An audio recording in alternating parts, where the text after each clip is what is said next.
All right. In 3, 2, 1. Live on YouTube. Good evening, YouTube.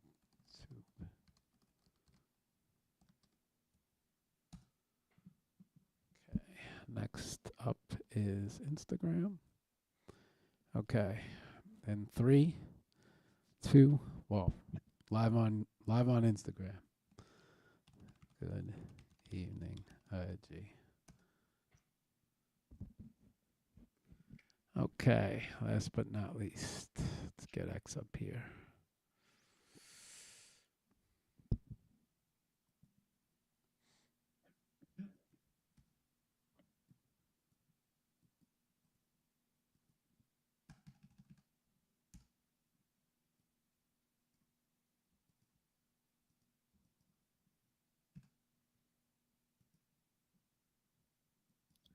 I have my poems.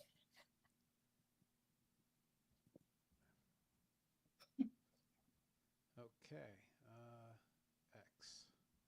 Let's create the broadcast. And copy that.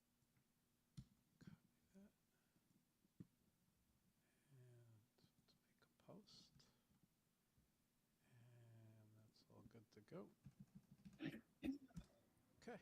All right. Top. Wait a second. Why are we not? Oh, it would be better if we were streaming. Okay. 3, 2, 1. And good. We're live on X. And top post. I'll pin the post. Top post on my page. Okay, there we are. We're good to go. All right, I'll see you on.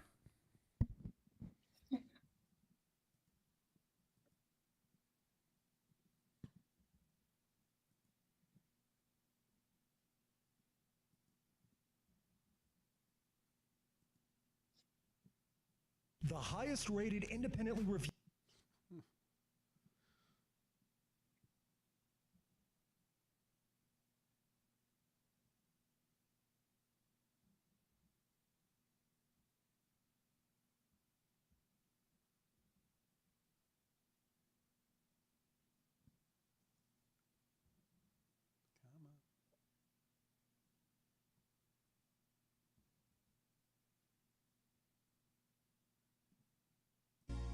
on.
set your body free.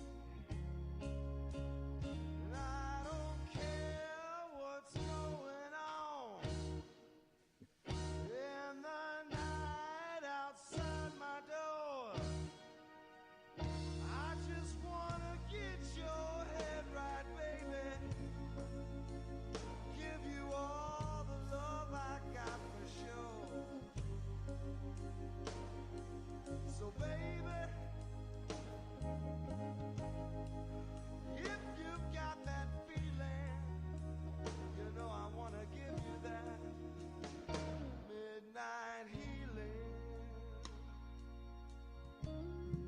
Oh, I just wanna make love to you all night long.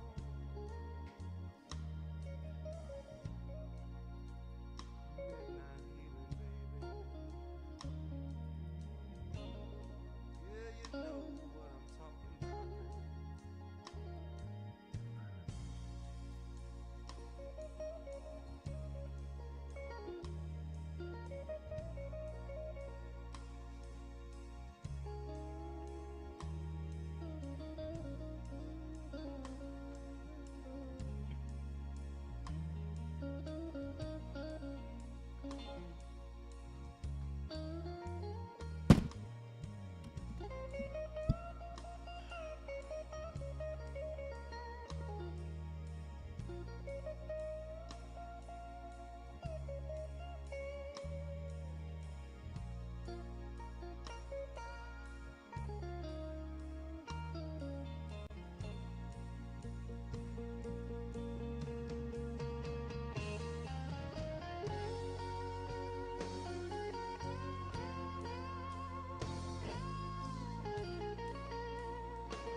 Okay.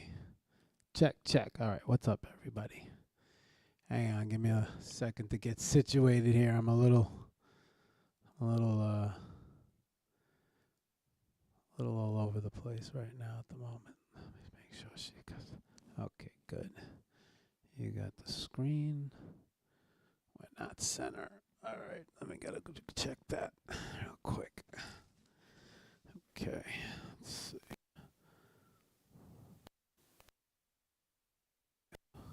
Okay. All right. All right. We good? Okay, we're good. Grab this. Let me just do a quick audio check. All right. So for everybody who expected a show on Friday, I apologize. Let me talk about that right now.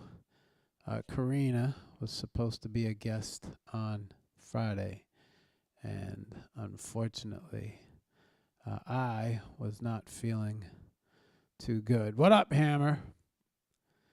I see you out there. What up, April? Yeah, so I was in excruciating pain on. Oh,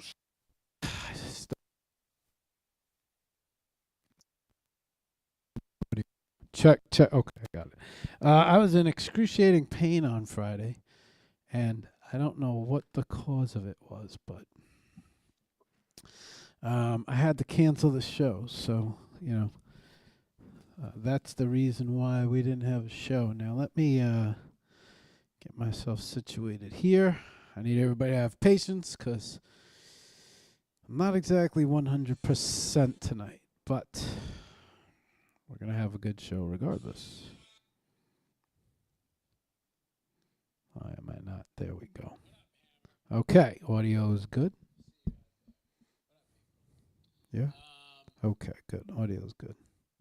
All right, audio's good, video's good. Holy shit. All right, let's get started. This is going to be an uncomfortable show. All right, I'm sorry. no, it's not you. It's this chair, Chris. Holy shit, this chair does not suit me well. All right, What's up, y'all? So, guys, sorry about Friday's show. I don't know what was going on, but I couldn't even walk on Friday. I had some serious back pain. I don't know if I tweaked a nerve. I don't know if I pinched a nerve or I got the kidney stone. I don't know what is going on with me right now, but I'm in a little bit of pain. So I'm trying to figure it out, but it's never been like me to cancel a show ever. And I'm upset about that. That was the first show I ever had to cancel in 10 years. However, the show must go on. So on that note,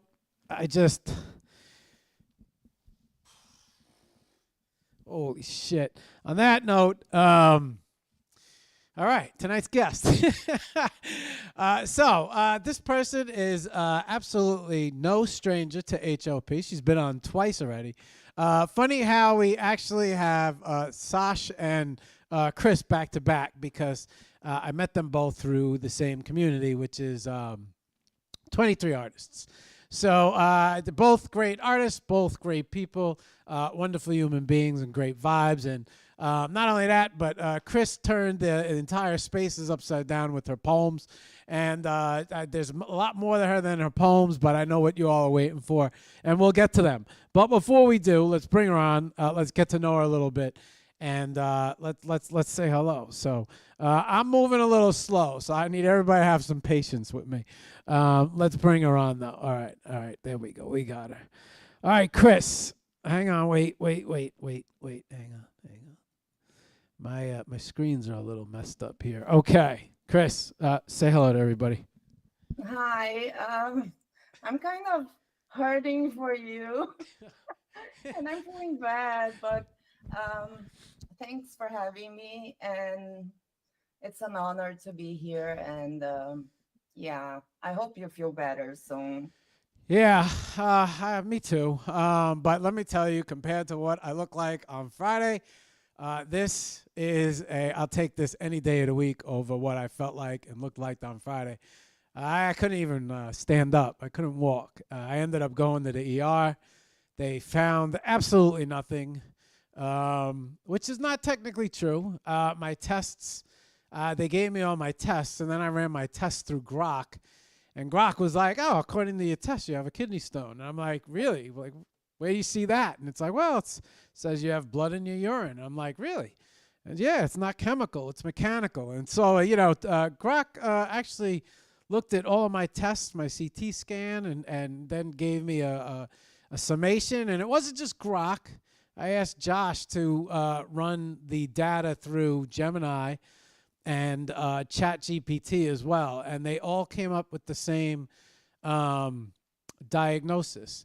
So what everybody thought it was either an appendix or a pinched nerve, but apparently all three AI systems came up with the fact that I think they think I have a kidney stone rolling through me. So there's no the New Year's ball hasn't dropped yet. I'll let everybody know if AI got it right. But until then, what's up, Chris? How you been? Excited because I'm going to Miami next week, so very excited. I've been to the Futurist here in Toronto, but it's mostly focused on crypto and not so much about art. So I'm really excited to be going to, Miami Basil. And I'm staying with the One Love DAO at the house. And yeah, I'm gonna meet people and make connections. I'm excited. I was watching RD. I don't know his name. I don't know who he is. RD, I think, is his tag name, and they were it's called The Damn Show, and I guess it's a show like this one, but he covers more about. I think he covers more news and hot topics, that kind of more news and hot topics. He had a pretty good cast on today. They had a nice viewing, and I was upset. They were talking about 010, which I think is like the NFT digital part of Art Basel now. So it seems like all the top artists in the NFT area They had Jack Butcher on, they had Beeple on, and they were all talking about their exhibitions. And I was upset that I'm not going to be there. So that would have been something that I would have liked to have been a part of. I'm going to miss out on the One Love crew. Those guys are always fun to hang out with. And then, of course, my friend Miguel is down there, and he has tremendous. He always has a tremendous time when it comes to Art Basel because that's his backyard.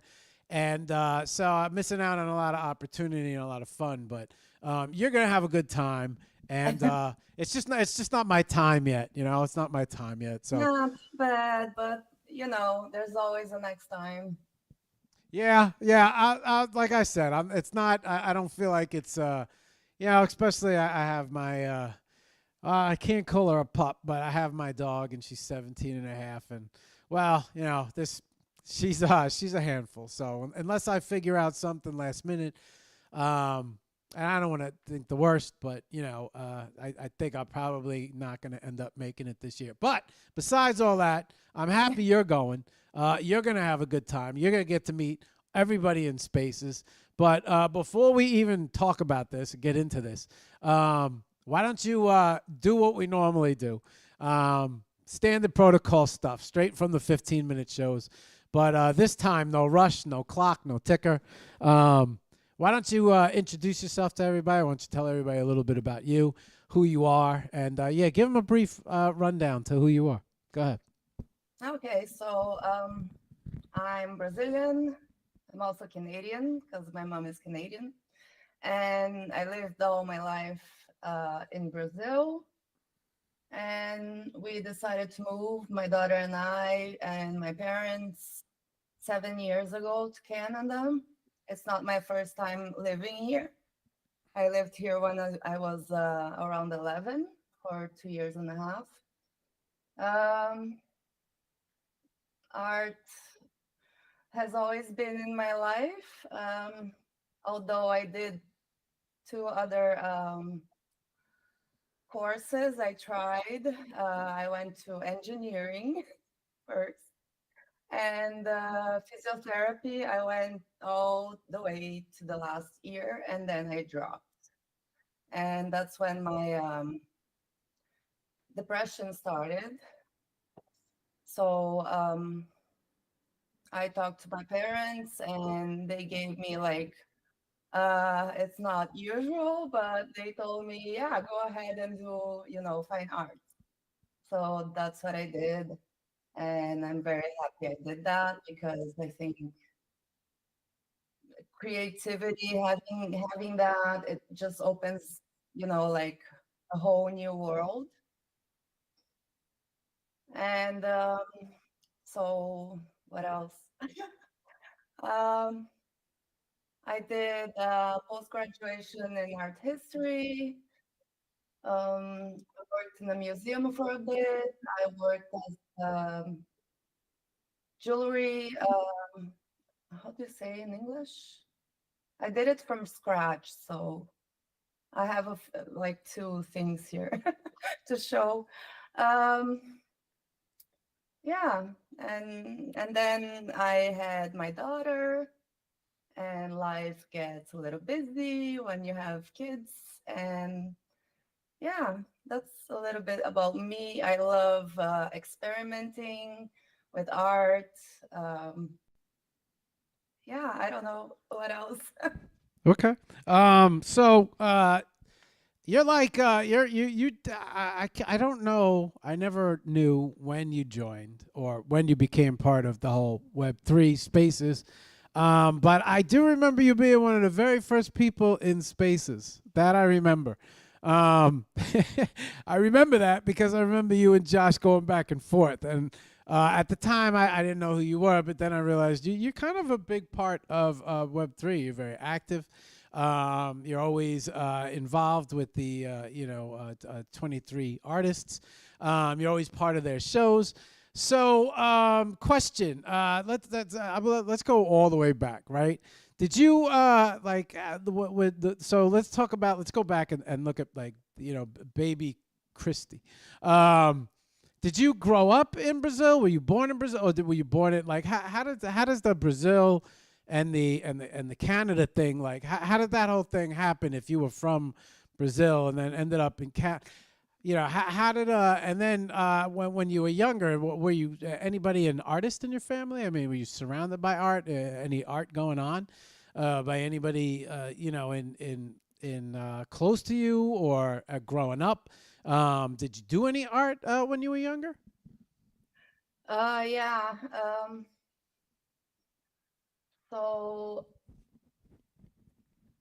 I have lots of people into arts in my family. Um, my great uncle had a big collection of pre-Columbian art, and he was also director, the president of the biannual in São Paulo. And following his steps, his son, which who I call an uncle because he's like a little bit younger than my dad, but he's really a cousin. He was also president of the biennial, so that's pretty big. My family is pretty big into art. Um, my grandparents loved art as well. They had a few physical pieces, of course, by great artists. And but yeah, I guess I was the first artist of the family. But also, this uncle of mine, he's also a photographer, so a really good one. I have to show you one day. Yeah, I'd love to see. Yeah, It sounds like your family is you got it. Sounds a little bit opposite here. It sounds like you got a family of collectors. yeah, All right. yeah. I brought my uncle once to talk in a space. It was good, but I didn't get. Maybe we shouldn't talk about it because something happened with the host, and like it wasn't very nice. Anyway, it happens, right? Yeah, all the time. Yeah, so it was pretty cool. Like, I think people really loved what he had to say, and he loves talking, and especially about art, and photography. So it was pretty fun. But yeah, I guess they're all afraid of the crypto world. Like I've talked to him, and he's still like he's an older guy, so you know how it is. Yeah, well, if you're not kind of in the world, I think you fear the world, and rightfully so. I mean, there's a lot that takes place and goes on that I think yeah, here today, gone tomorrow. I mean, you could easily get your wallet drained if you make a mistake, and there are a lot of people who aren't very. Sometimes they have a bit of a problem being technologically proficient. It's so if you're not really aware, if you're not very extremely aware with the computer and everything that you're doing. I mean, I know people who have been doing this for 3-4 years now, and they even got caught or they weren't paying attention, or it was like, oh shit, I just got my wallet drained, and all my art's gone, and I just lost $4,000, $5,000 worth of art and crypto, and one wrong click, and you could be having a very bad day. A lot more than that. Were you born in Brazil? Did you grow up in Brazil? I mean, it sounded like you did say you lived here in Canada once before. How did you end up in like, how did that whole thing happen? Yeah, so I was born in Brazil. My dad is Swedish. My mom is Canadian. Um, yeah, my childhood in Brazil. Then when I was around 11, they decided to move to Canada because Brazil, it's kind of like uncertain, talking about politics and talking about like it's very dangerous and, like all that. That's one of the reasons I moved with my daughter too, because you can't even walk on the streets.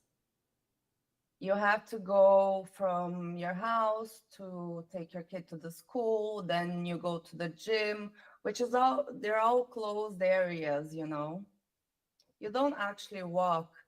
Or if you do, you have to be really careful. I went there last year and it was, like really crazy. I was walking on the street and everybody was telling me, don't walk on the street with your phone visible because the motorcycles, like might stop and just take it. And they have like guns and everything. So it's not like so much fun to live. So since we have this opportunity to be in Canada, my daughter has also the citizenship and all that. So yeah, we made our lives here now. Okay. Do you does the how do you feel about the weather? Oh, so yeah, I was living in Timmins actually. That's 8 hours north from Toronto. That was like painful. It was really cold, like so much snow. I was living in a house, so I had to shovel. And like by March or even April, like it was still snowing and I was shoveling and crying. Like, I know, I know. yeah, I can't do this anymore. So my daughter finally graduated, and yeah, I can talk about how I came into the NFT world Okay. because when she graduated, before she graduated, she was wondering about portfolio because she's also an artist. She wanted to go to animation, and a friend of mine has a daughter that's into arts, and she's pretty big in Web3.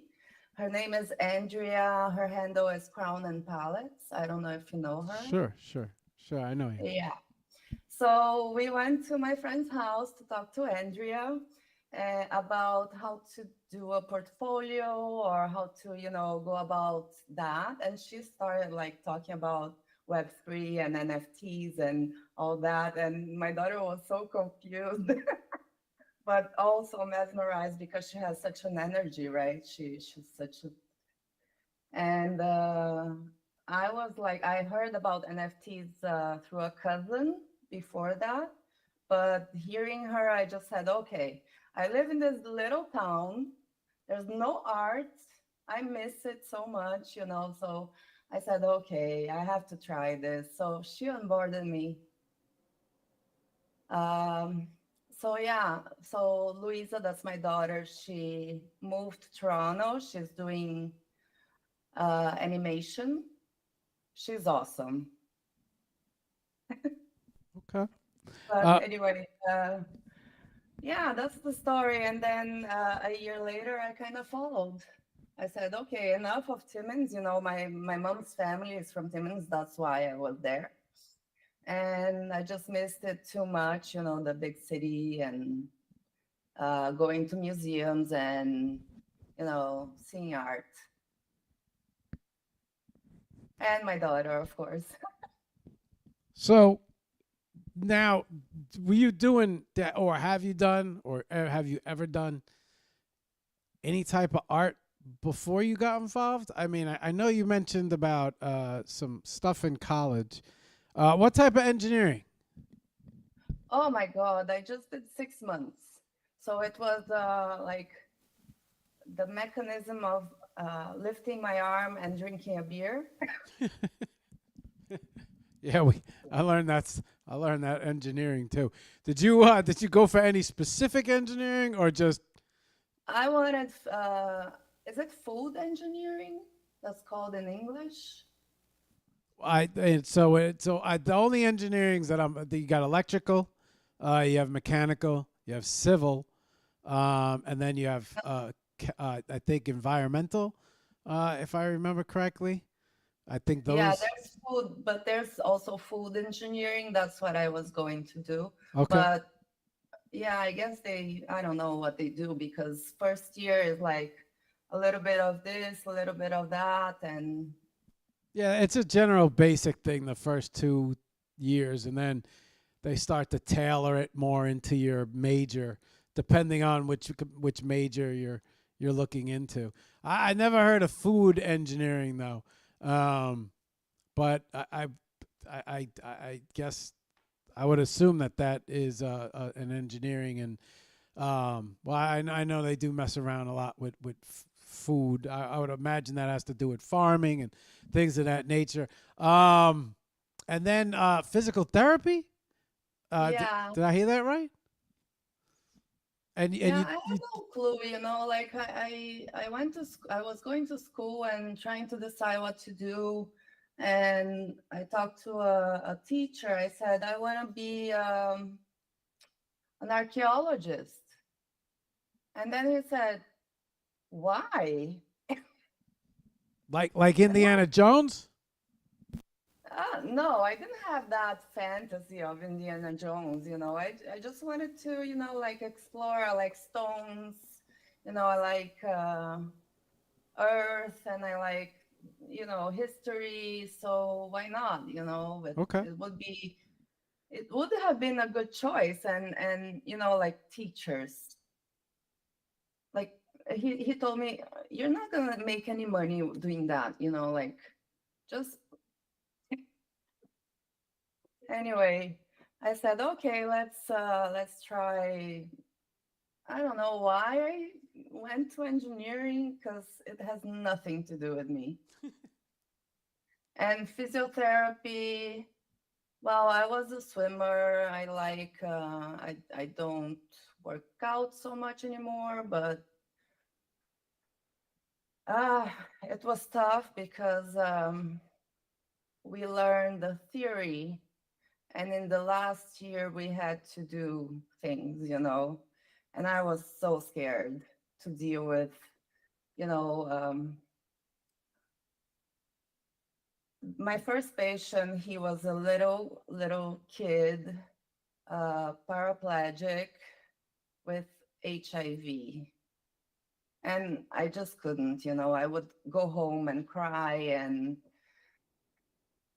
it was pretty tough time of my life.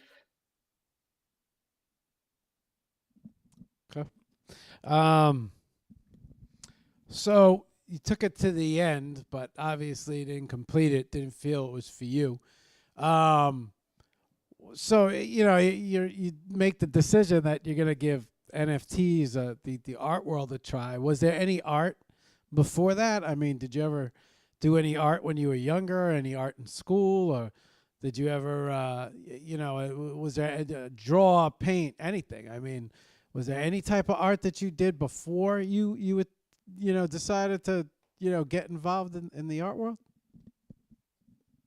Before university, or you mean before NFTs? Before NFTs, I mean, in that. Yeah, I never stopped creating. Um, Even when Luisa was born, we had a balcony, and I used to use the balcony as my studio. And but I had to leave most of my stuff in Brazil. That's very sad. But I still have like some things in my closet. Like I showed in the last show some of my um, new drawings, or like I have these guys here. And then that I don't know if you can see the wood. Yes. Anyway, I never stopped. I always look for different things. It's not really, I was in the physical art world. I think I would, like, in the web 2, I was looking into more conceptual things. Okay. I love Installations. I just, like I just go into an installation and I'm just in another place, like it's just something very magical to me. So I was trying to do that. And that's when I began in NFTs. I didn't know anything about digital art, anything. I learned everything like during these years. Um, I even have somewhere embroidery done with dental floss. Don't ask me why, it was just a tryout. Did you say embroidery with dental floss? Yeah. Fast, fast, fast, fast. Why? What made you use dental floss? No explanation. I said, okay, let's try this. And maybe, I don't know, maybe I come up because I don't, sometimes I know what I'm doing before, but sometimes the thing just comes while I'm doing, you know. I can't stop creating even if I don't know what I'm doing. Does that make sense? Yeah, I mean, a lot of times I believe people have visions all the time, and a lot of times people will talk themselves out of the vision rather than saying, just as crazy as it may seem, keep following how you feel.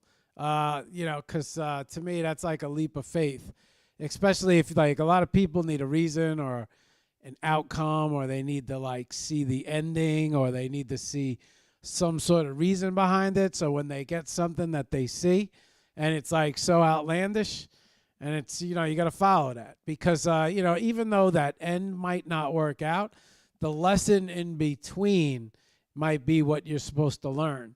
Like there's a reason for everything that takes place. So it might not. A lot of times it's belief in you, is what I tend to find. What's important. So it's funny that this conversation comes up because archaeologists, right? I mentioned Indiana Jones. That's the first thing I always think about when I hear archaeology. And in Indiana Jones, I think it was the third movie. He called the leap of faith was the test, and so even though you can't see the path, you still have to walk the path. And a lot of people won't walk the path unless they see the path or they see the reason for it. However, there's always a reason for the path if you're given the vision. But a lot of times people will doubt the vision and doubt themselves. And so they'll never put themselves on the right path where they belong because they always want that guaranteed outcome.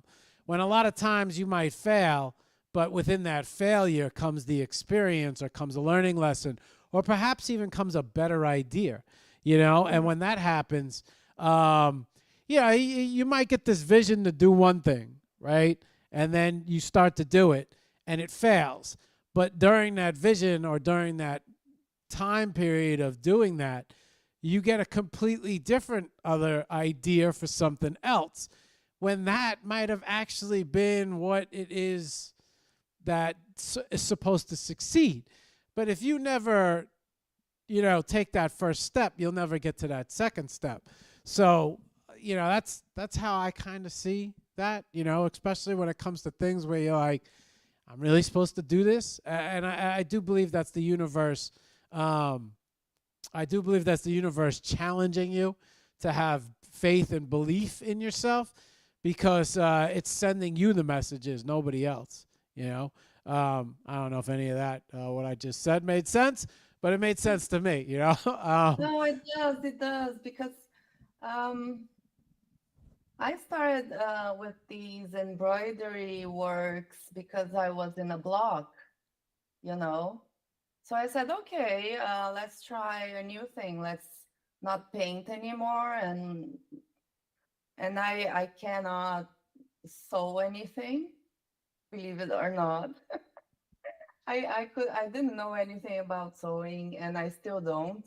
I just did, like my things. I tried the dental floss thing.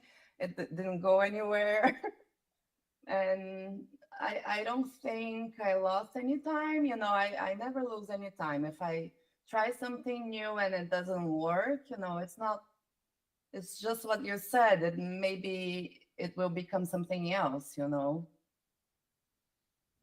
I Like think it's a transition, and like I said, I cannot stop creating. So I have to be busy and doing something, and that's how it goes. Sometimes I know what I'm doing ahead, but most of the time I don't. And the idea comes while I'm doing something, especially talking about NFTs. I see, usually I use AI as reference, and I say, okay, let's use this, but why? Okay, it doesn't matter, like I just start drawing it, and the idea just comes. did you ever what were you doing before, like what type of art were you doing, in between? I mean, were you painting, drawing? I mean, what types of, you said you never sewed before. So a lot of times I think people see stuff on IG and they see really people who their whole lives have dedicated to like one craft. I know a guy, I watched this one guy. I used to watch this one guy. I stopped watching him. But I watched this one guy. He would make these mirrors, and he was such a phenomenal carver. Just watching this guy carve and create, I mean, you could tell like his whole life was dedicated to this. I watched this miniature maker guy, and his miniatures are phenomenal. But like these guys have dedicated a lot of their lives to, being a perfectionist in this Mhm. area. I think that if you don't know something, you have to try something out in order to see if you like it or you don't. What I know you have a lot of different arts that you've tried and done, but what's everything as far as what's everything that you've tried or created or created something? Okay. In art school, yeah, drawing, painting, sculptures, metal sculpture, wood, hmm, so much. Then the printing, like the wood printing, metal, silk screen, all that. Silk screen, I love. Printing with stone. I don't know the name for that in English. Um, then just conceptual art. I did an installation for my final work. I did um,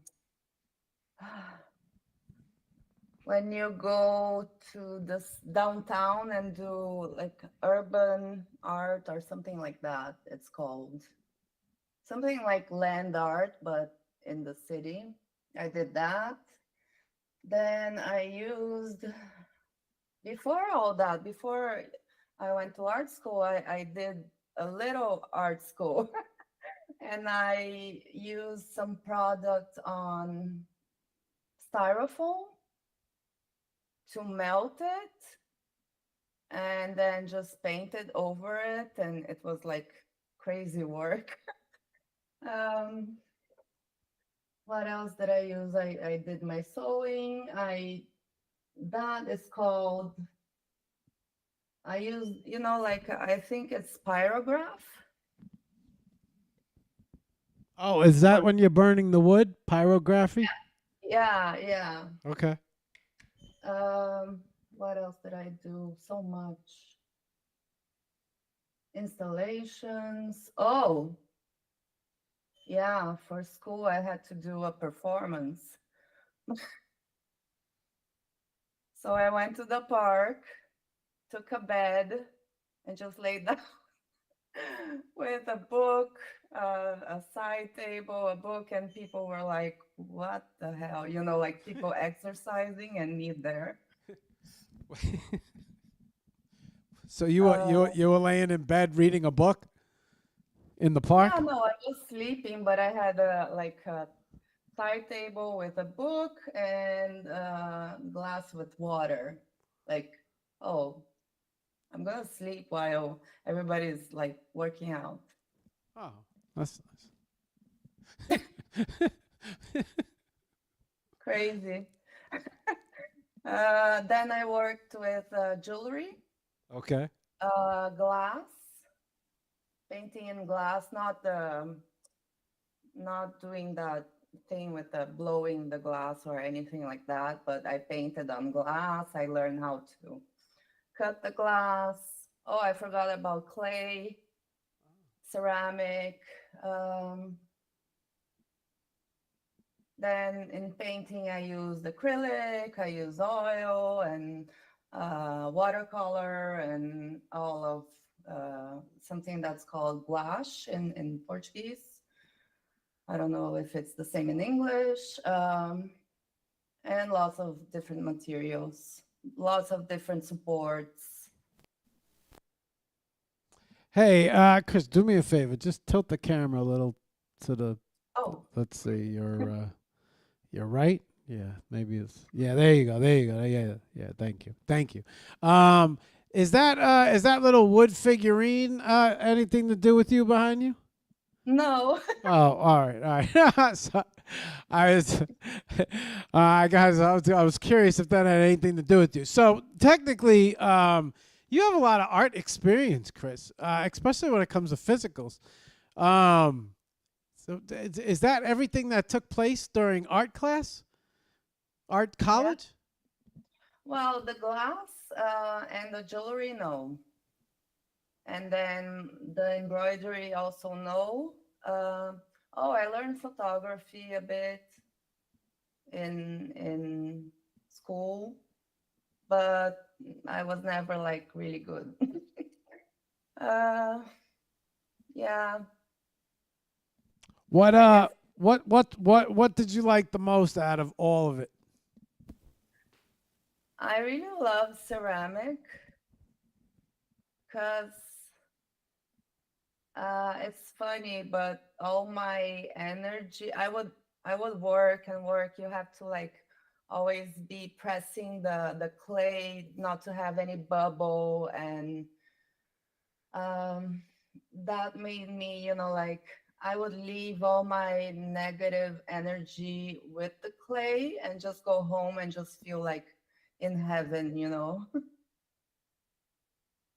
But I also love the painting and I loved many things in school. Like silk screen was one of the best. I really loved it. And of course, art history. We had all throughout school, and then I took 2 years afterwards. That's a big passion. Although I don't, my memory is not really good, but I can, of course, look into it and remember. What what did you the uh the silk screening? What was such why did you like that as much as you did? Like, what was it about the silk screening? Like, I understand the clay because you probably released all your maybe Yeah, frustrations into the clay. But what was it about the silk screening you loved? I don't know. Maybe the colors. We use the very vibrant colors.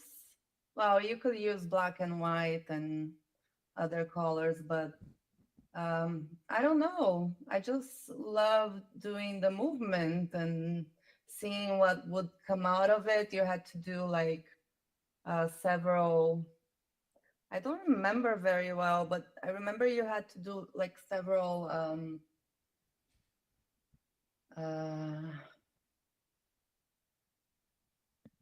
several like I don't know, one for each color, and then you would go with the I don't know the names, Mark, but you had to do like um, for each color you wanted in the piece, you had to do a drawing, a different screen, or I Right. don't know the name, and I just remember this piece I made. It was all about fashion, and I don't know.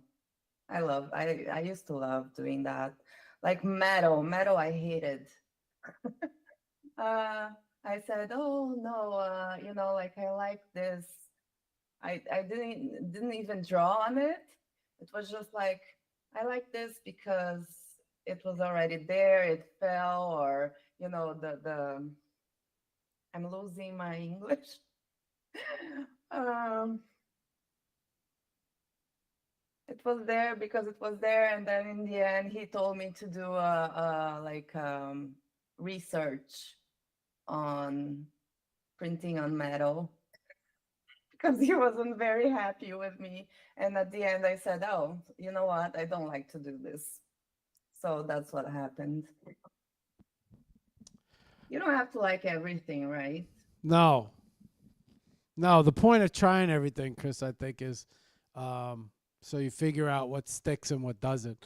I've tried doing lots of different art, and I think even if you're really good at doing all sorts of different art, you're only going to gravitate to the stuff that I feel that you like. I've done everything from watercolor to oils to spray painting to airbrushing. Airbrushing stuck for quite a long time with me. As a matter of fact, I'd like to get back to it one day. I do like airbrushing. I don't know if I'm a fan of painting brushes, painting. I'd have to give that some more time to see. But I don't have like this gravitational. It might be different if I incorporated spray painting into it. But I don't know. For me, it's difficult. Like I know when something sticks. Like I when I picked up the camera, I knew immediately. Like this, I just wanted to get better and better and better and better. And I to this day, I still don't have any urge to not shoot. If an opportunity ever comes up where I can shoot, I'll jump on it immediately. Or I'm always constantly looking at different things like, shit, I'd love to do this and I love to do it. So to me, that's when like something sticks. When something doesn't stick, you play around with it maybe for a month. I remember hook rugs. Do you know what a hook rug is? Or you know what? So hook rug. I think that's what you call it, hook.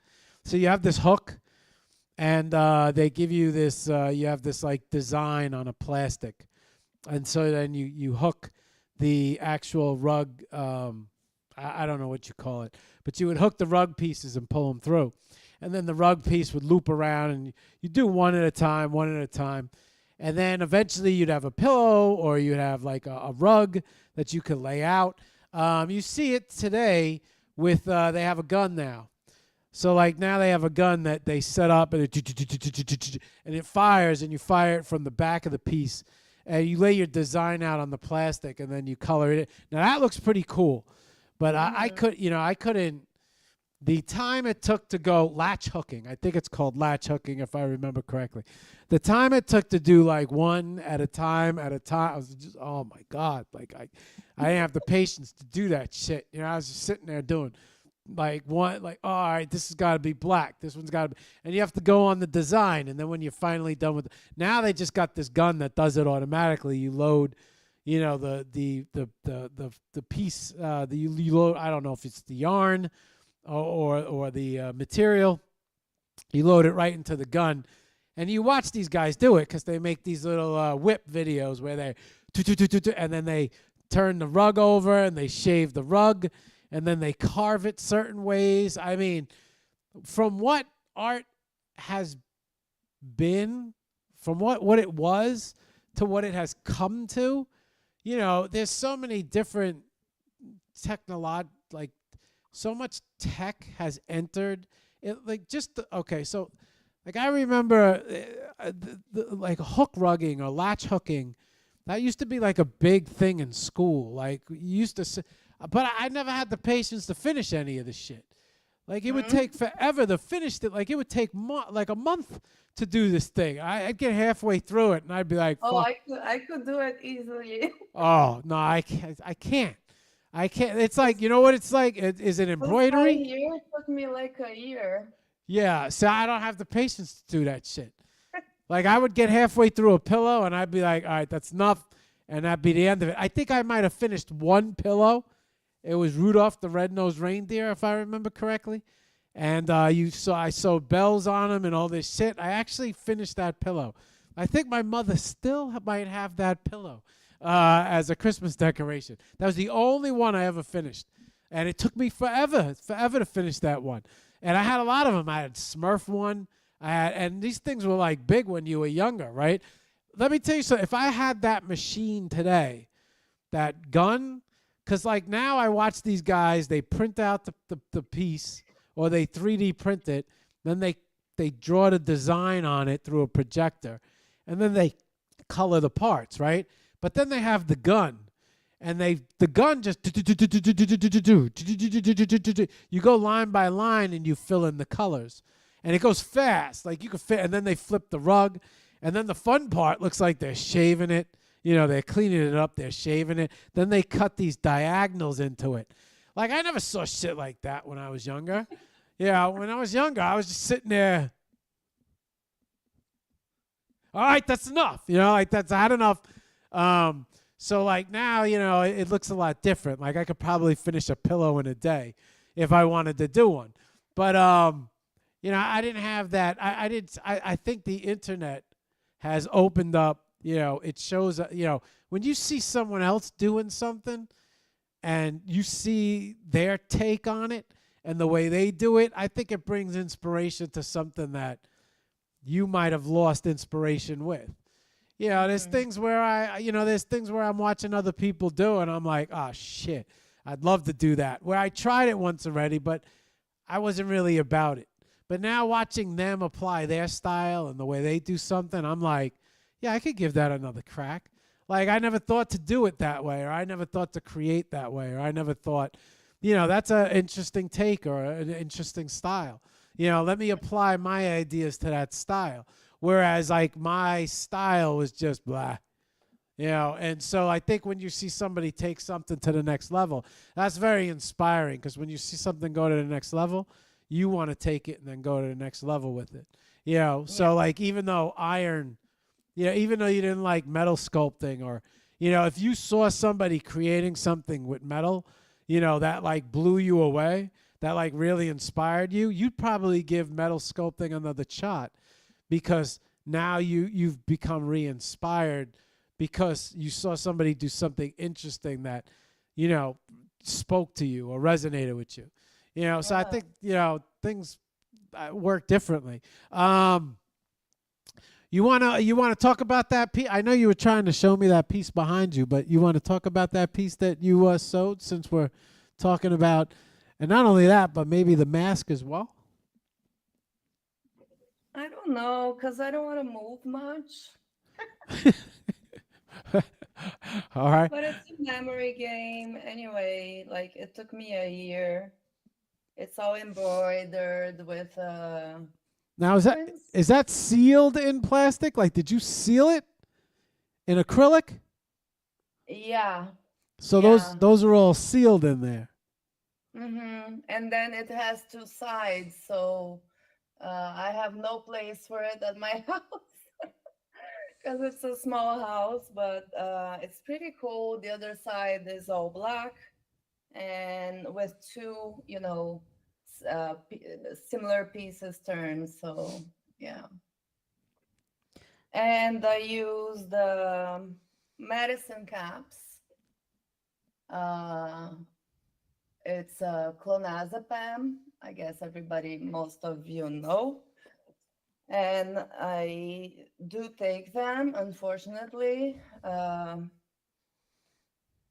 But I think, like it messes with your memory. So that's why it's a memory game.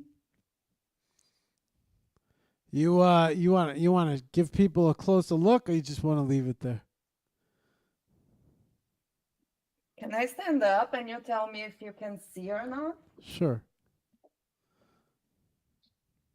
Let me take the chair out.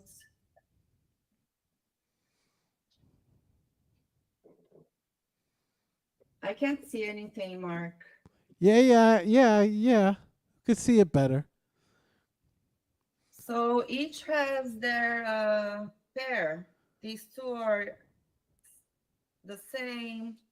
These two are the same. This is this. Um, these two. And then if you turn, this is to go on the ceiling. And then I'm turning it. It's like somebody's playing the game, you know, like, and these two are the left ones. How long that take you to create? More than a year. Wow. I love to do it. It was like very, like meditation. Uh, Chris, leave the colorful side to us. Okay.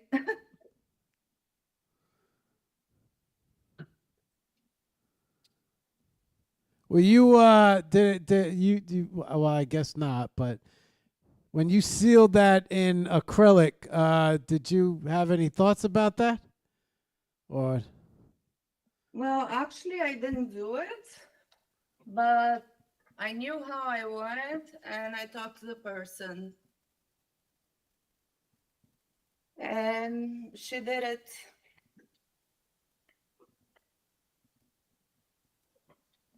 what about the mask next? Yeah. Yeah, the mask. Oh, I can bring the mask closer Oh, there we go. so you can see. It's you know that rubber material, it's pretty easy to go with the needle through. It is actually a mask Okay. that I bought at the dollar store. And yeah, I guess it a bit of my jewelry comes here too. And also the clonazepam. Those are the ones hanging and some on the mask. Because when you take the clonazepam or any like, you know, kind of those drugs, you kind of, or any drug, right? You change. So it's like you're wearing a mask. It's not really you. Did do I remember correctly? Did you have two masks? Yeah, I have no clue where the other one is. Okay. Um, you know, coming from Brazil, what is the sequence? Because I know you know Carnival is very colorful experience. Any influence from that experience when it comes to the sequence? You know, you go in those stores and you just see like these beautiful and shiny things. I just felt like using them. And at the end of the day, I'm talking about such a dark theme, right? Topic. And I think it's such a contrast to make such beautiful pieces like these. But it was mostly like I went in the store, like I said, I had a blank, right? I didn't know what to do. I didn't know what to paint. So I just said, okay, let's learn how to sew and how to embroider. And this is what I came up with. The other mask was so hard because it was plastic. So I had to buy those little metal things so I wouldn't hurt my finger. So yeah, it was pretty tough. But it's also so colorful.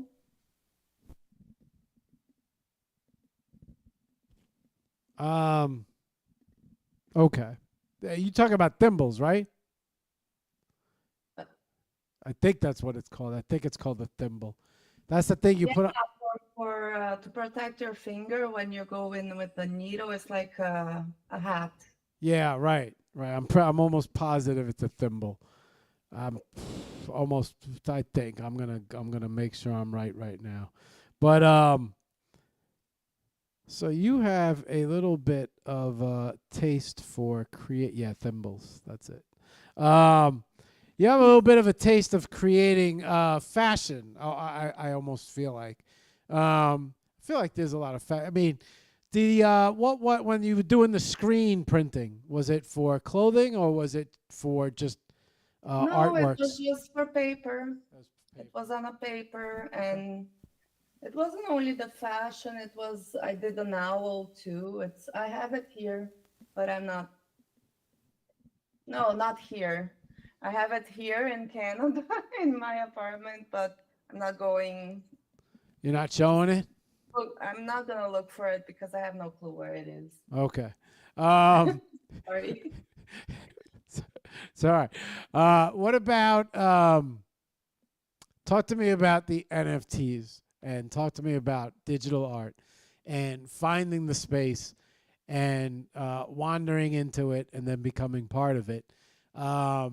You seem like somebody who, uh, it's you, just judging from what I'm listening to about all the different art and all the different art experiences, it sounds like you jump around a lot when it comes to, what you like, what you don't like. But you don't seem to do that when it comes to the NFT world or spaces or when it comes to digital art. You've stuck with it and for a long time now because, like I said, you were one of the first people that I met in spaces. I didn't know who you were at that time, but I remember that day. And that was one of the very first days we were in spaces. So you've been around for quite some time. And I know you said that you're not that consistent, but you've consistently been here and been a part. You've taken part of, a lot of Sven's projects. You also enter in a lot of projects. So, Mhm. obviously something has caught your attention when it comes to this art world, this little NFT world that exists. And I was just curious if you talk about some of your experiences with that and your feelings about that. Yeah. So first, I was like I said, I was in that very small town, so far away, missing the art world. So that was like heaven to me. It wasn't easy because it was like so different. When I looked at the art, I said, "What is this?" It was AI. I said, "How come? Like, how come it could change so fast? Like, what is this?" And then I started to research. But if you go back, like, to my first works on object, they're so like bad because I was trying to like I had my web 2 mind. I don't know what I was doing. Like I was trying to take some photos and do some type of installation thing. I don't know. But then I you kind of get in and then I saw the AI thing. I was kind of mad, and then I was kind of curious, and then I started to do my half AI half digital just to see how it looked and kind of conceptual thing. um, but no, we're What not what talking were you about the art. what were you mad about? AI. Yeah, because what were you mad about? because of AI. Because there's no like there's not the trace of the brush or anything like that. There's not the hand of the artist. But now I totally get it. I changed my mind. I did a big thread like 2 years ago about it. um but we were talking about NFT world and what I ah I've been here like since 22. It's not, I wasn't like the beginner in the very beginning, but it's been a while. And um, being in the 23 artists for me is super important. I love that group. And another thing that was super important to me was to be invited to write in the Aguilar magazine. And that just brought another world of me that's writing back. And because I used to, like, I remember when I was a kid, I used to say I want to be a writer. And like, thanks to the magazine, it just brought that side of me back. So uh, that was really incredible. And meeting all my friends, and I know, like, I first met so many great people that aren't around anymore. The twins, I don't know if you know them, Flo, Lady Aki, and her sister Black in the Red. And then Numa, do you know Numa? He's still around. He's always doing these events on Object, the Halloween Taz. That's him who's always doing the Halloween events, and Valentaz, and then Erie Kiss. I don't know if you know her. She's still around. She's from Ukraine. Yeah, we like formed a very tight group, but life happens. The twins are doing something else now. Numa is not so active anymore, but always coming and going. Erie is very active. She would be great to be interviewed, actually. But I don't know if she's up to it. I don't know if she speaks English. I've never spoken to her. But yeah. And then I met Sash. She's not here today because she needs to wake up very early. And that's okay. And then Mr. Bain and Mike and, all the beautiful people, Sketch, Dorothy. Oh, I have many friends here, and I'm so blessed to have them. It's like, I don't know, they're really good friends. It's like real life friends. You're going to get to meet Dorothy down in Miami? Yeah, I'm so excited. Yeah. You guys are like besties. Yeah. Very excited. Sash is sad. But we told her we're going to call and, tell her all the gossip. Believe it or not, we're already an hour in, about an hour and 5 minutes. What do you think about if we start bringing up some of your art and start showing everybody? Sure. All right.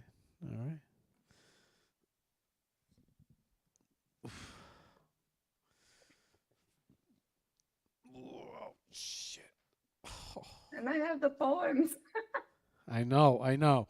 You're gonna read us, but interesting when you're talking about the writing. What is it about writing that speaks to you? Because you write very well. We didn't get to the poems yet. The poems have definitely disrupted Web3. What up, Hito? What up, Dorothy? Dorothy says hello. Hito says hello. Dorothy, thank you, Hito. What is it about the writing that what is it about the writing that resonates with you or speaks to you? Because you have caused quite a bit of a stir in Web3 with your poems. You read a couple poems on one of the so I mean, I didn't necessarily know Chaz said that he goes, you know who came into Nightcap and read a poem and Maria and it really felt a certain way, and I'm like, what are you talking about, Chaz? He goes, Chris Land, and I'm like, what about her? She read such a poem, she turned the whole room upside down. I said, really? He's like, yeah, bro, you got to hear this poem. And I'm like, well, the next time we get her in spaces, all right. But the next time I actually spoke to you was on 23 Artists Show. And when you were on 23 Artists Show, I said to myself, did I hear this correct, that you have some spicy poems? And you said, yeah. And then you just hauled off on these poems. So you write very well. What is it about the poems that you... what is it? I should say, what is it about the writing that speaks to you, Chris? It's just the way that I can express myself, just like if I'm drawing or painting. It's a different kind of art. Literature is an art, so yeah, I love them the same kind of. I don't know. I always loved reading. I remember my friend. She used to annoy me, and she used to get mad because we came to Canada together, and I don't know. We were kind of like too much. Like it was already a month together, and I guess I was just like, okay, this is enough. I want to read my book, and she was like, oh, come on, let's do something. Let's do something. Stop reading so much. I love reading. So I cry with a book. I laugh. Anyway, it's just another form of art to me. But I've been reading poetry forever now in spaces. Okay. What let me get over here and bring this up, Chris. Let me bring your page up, because let's start with... All right, let's start right here. All right, so I have your X up. That's where I want to start. I'm going to start right here. Do you follow any writers? Any particular writers that you really enjoy reading? Not nowadays, no. I kind of stopped reading so much. Everything's so fast now. Internet, social media, you don't even get a chance. I love reading self-help books. What you got a favorite book? Yeah, I like The Monk Who Sold His Ferrari That's the name by of Robin Sharma. That's the name of a book? Yeah. Really? The Man Who Sold His Ferrari? Tell me about that book. Not the man, the monk. The Monk Who Sold His Ferrari. Yeah. Oh. Tell me about that Well, book. it's all about self-help, and a book that really helped when my dad passed away was by him too. It's called The 5 a.m. Club. Okay. So you have to wake up at 5, work out 20 minutes, journal 20 minutes, meditate 20 minutes, and learn 20 minutes. Do you wake up at 5? I try. I did it 6 months and I felt great. Oh. So wait, how does that work again? You wake up, you work out for 20 minutes? Yeah, because you need to get the cortisol out of your body. Okay. That's the hormone that the fear, when you feel fear, Right. that's the hormone you release. So you already like release that bad thing, the stressful hormone right in the morning, and then you journal, you meditate, and then you learn something new. 20 minutes. Why do you did you meditate as well? No, I did the journaling, I did the learning, and the exercise. Meditation was hard.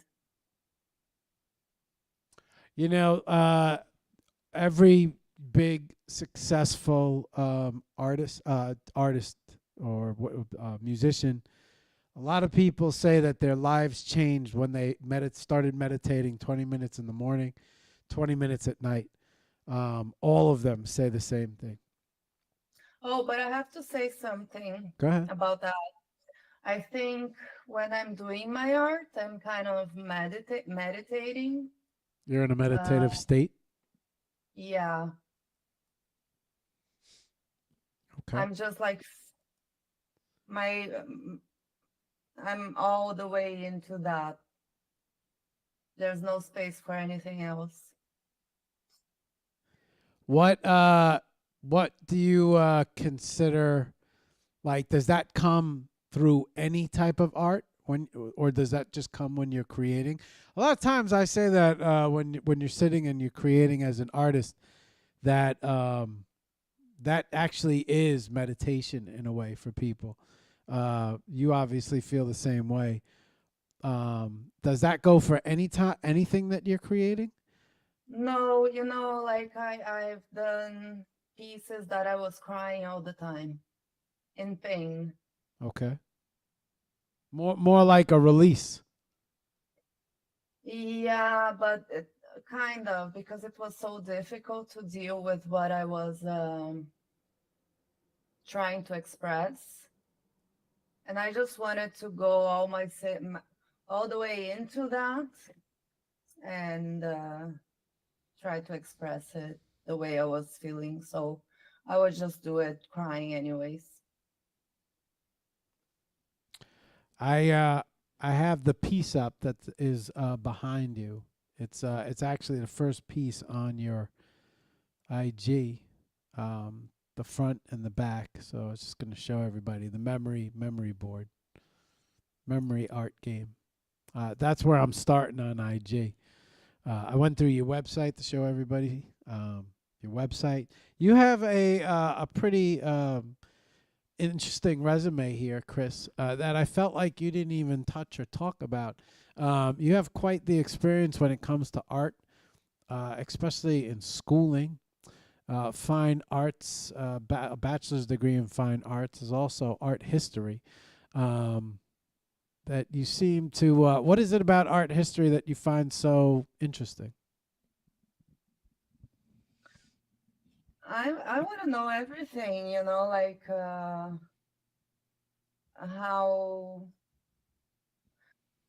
I don't know. I love the 19th, 20th century. I want to know how abstract came, like how we talked about this before. Um, I love the Impressionists. And when I talk about AI, I go all the way back, too. So, because, if you think about the great masters in the 16th, 15th, 16th century, they actually didn't do the work. It was their students that made the work. Those big, big, huge murals in churches. Sometimes they didn't even touch it. So I started thinking about that. I started thinking about when photography came. You know, it's always like a big thing, and people are rejected, and the new technology is rejected, and I think it's the same thing with AI. Think people fear AI and reject it? They're intimidated by it? Um, I don't think so. Not anymore. Maybe in the beginning.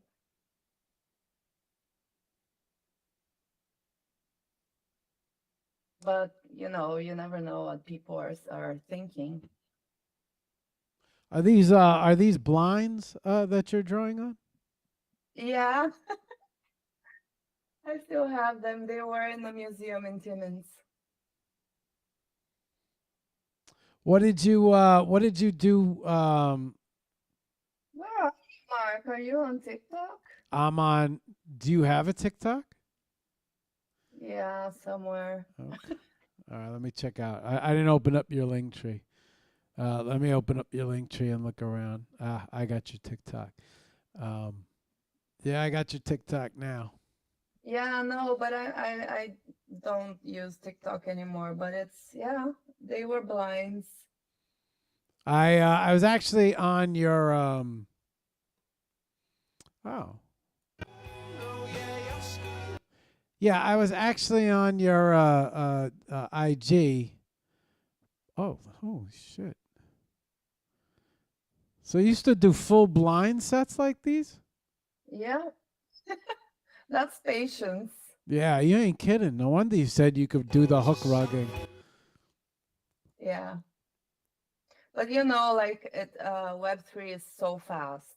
So I'm trying to, like I'm trying, but it's really hard. Holy shit, these blinds are really good, Chris. Thank you. You're welcome. It's like a diary. The blind is like a diary. Yeah, I did a little bit every day, Okay. and the book tells us that too. Like, if you do a little every day, at the end of like a month, you have like a huge thing. You just have to do a bit every day, and that's the theory for this work. Yeah. I don't like this flower. You don't like what? The flower. I was just having fun drawing a flower in the middle of all that. I like your change in pen and color. Um, do you still do blinds? No, This is I really. have them. These are really I, good though. oh, thanks. I could see this catching on. I didn't. I never saw this before. You know who you this art reminds me of? You know who you remind me? You know who this art? You remind me of Anna when I watch. You know Anna Z. Yeah, yeah. Yeah, this reminds me of you guys. When I'm watching you work, you remind me of her art when I watch her work. Two completely different styles, but um, Uh-huh. No, I see that too. Yeah. yeah, but I mean the way that you kind of do 4 or 5 or 6 blinds, and you have a pattern or a design on them.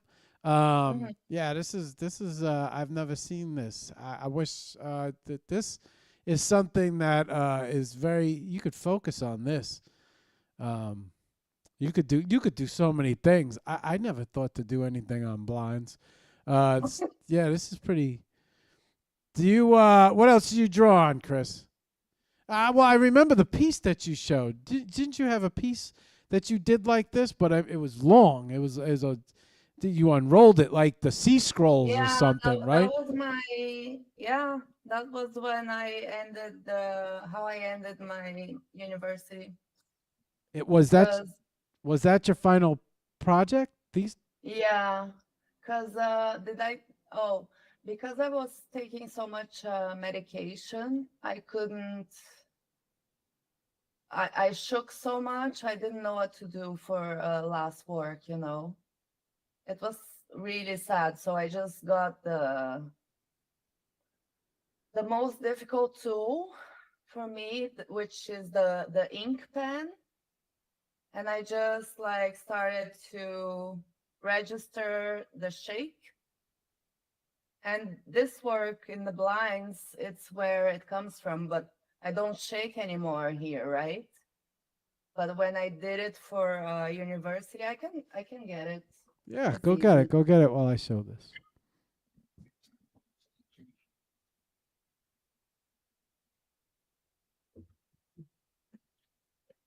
It's kind of easy.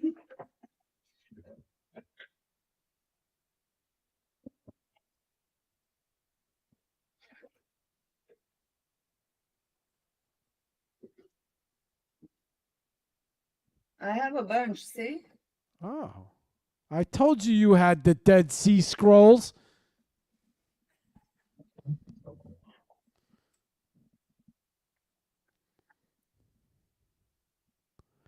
Ah, now I get where the blinds come from. So, see this? Yes. Oh, this was done in a day. Is that how you mark how much you do? Yeah, and then this was done in another day, and this another day. I cut it because it was like 6 meters long.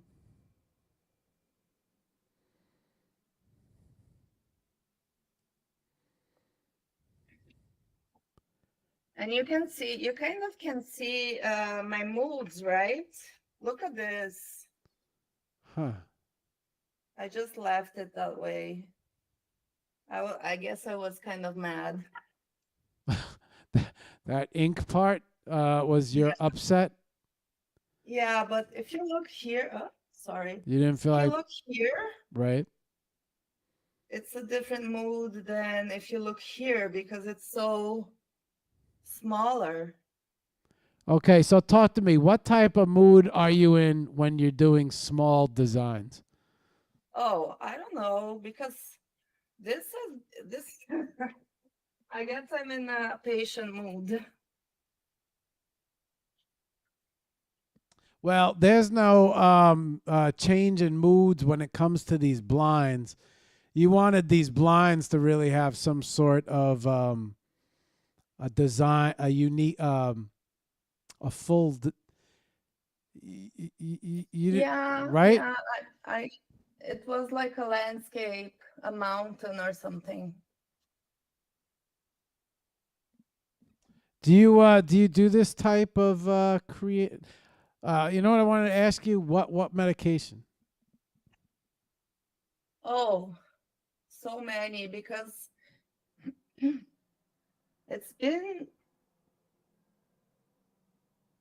like I was diagnosed, I was 23, and Right. they diagnosed me. Um, they said I was bipolar, and I'm not.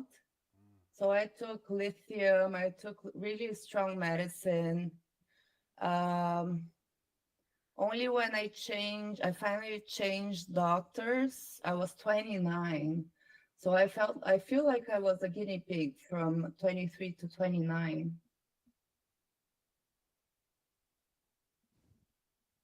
You know, So, I went to the emergency room on Friday, and I told you this story, but I'll tell it to everybody. And I'm looking at your ceramics now. Is the turtle your ceramic? One of your ceramics, the turtle with the light in it? no, that's my daughter's. Oh. Okay. Um I so I you know, I have this pain. I go in there, I can't even walk. I go in there at 5 p.m., 6 p.m. around, yes, I guess I got there around 6 p.m. And all right, we're going to do all the standard tests. They do blood, urine, CT scan. Tell me where the pain is. Got some pain in my side and my back, my appendix area, all sorts of. So I can't stand up. I can't walk. I couldn't even get in the car. I couldn't sit down in the back. Everything was, just sitting. Standing was, had a lot of pain. I actually got a crutch to lean on so I wouldn't put any weight. So I'm sitting there and, all right, we're going to run all the tests. 1:00 in the morning, they comes back. Yeah, sorry, we didn't see nothing wrong. Yeah, you test, everything looks great. And, all right, so take care. So what the fuck did I come here for? What the fuck? I've been here for 7 hours. What the fuck did I come here for if you can't find anything wrong? If there's nothing wrong, Why can't I walk? Like, why do I have so much pain shooting through me? Right? Well, would you like some prescriptions? I'm like, no, what I'd like you to do is figure out what's wrong, right? That's what I'd like Yeah. you to do. Well, we don't have that technology here. You have to go to a specialist. You might need an MRI to figure out what's wrong, but nothing reflective in your numbers. So, Mm. all right, no problem. But let's give you some meds. Let's get you on some meds, right? That they're quick to write. Oh, they're very quick. Right? Yeah. Very quick to write. Yeah, let's get you on. We'll get you on some steroids, some prednisone, right? That'll make you feel better. We'll get you on some inflammatories, which I just learned one of them is very dangerous. We'll get you on another inflammatory, and then just in case you got some pain, let's get you some oxycodone. Let's get you some Percocets. Yeah, we're gonna fix you up real good. Like, we're gonna make you feel real good, and then we're gonna get you out of the emergency room because we can't find nothing wrong with you, even though you can't walk. So I come home that night. I got all my meds now, and they tried to give me a painkiller. My aunt knows me very well. She in the car ride home, she's like, did you take that painkiller, or did you palm it? And I'm like, what does that mean, palm it? Like, did you take it or did you fake it? And I started smiling. So I had the fucking pill in my pocket. And as we got home, I showed her. She was like, God damn it. You're supposed to. I said, I'm not taking any of this shit. I said, I don't know what any of this shit is. I said, how do you know that? So how do you tell me there's nothing wrong with me and shoo me out of that when I can't even stand up straight? Like, there's got to be something, right? But at the end, it was like, oh, maybe it's a pinched nerve. So next day, I decided, you know what, I'll take an inflammatory, and I did take the steroids. I said, so let me just see how I feel. I'll do 2 days on, or I'll do 1 day on, 1 day off. I'll just take very light and see if it affects me, see what I wake up like the next morning. So I took it, and holy shit. Yeah, this is, I think this is your style, bro. Like, I like what you're doing. I like it even more on the blinds. I'd love to see it you ever see the guys who do the t-shirts with the tie-dye and how intricate they get with the way they whittle the tie-dye on the shirts? They do design. Yeah, like I could see you doing this shit on shirts, on hats, on hat lids. Like, you could really get funky with this stuff. I feel like it's your signature art. As I'm I use it. It's always in every work, but they're hidden. Yeah, right. That's what I'm saying. I feel like this is your signature almost. Yeah. Yeah. I feel like if I saw an artwork and I saw this as a part of your artwork, I'd be like, that's Chris Land's art right there. And I think that's one of the hardest things for any artist to do is to find that signature of theirs. And I think the signature is one of the most difficult things to find. And here it is. I feel like it's the first thing you found, which is this this almost like this controlled design, this controlled creating. So anyway, they give me these meds. I come back that day, and all right, so that was your TikTok, which I wanted to take a look at. I come back the next day. I wake up. I feel all right. I feel better. The pain has kind of moved on, disappeared somewhere, and now I can move around enough on Saturday where I get up, I get grok, and I start reading I take my test results. I start reading all my test results into grok. I start loading up everything. I start, next thing I know, grok turns around. It's like, hey, Mark. Oh, I'm sorry you're in so much pain, Mark. I can't believe that you're going to have to deal with this kidney stone. I'm like, the fuck are you talking about? Like, where did you get that from, And it's like, well, on your test results, it shows that you have trace blood in your urine, and it's not chemical, it's mechanical.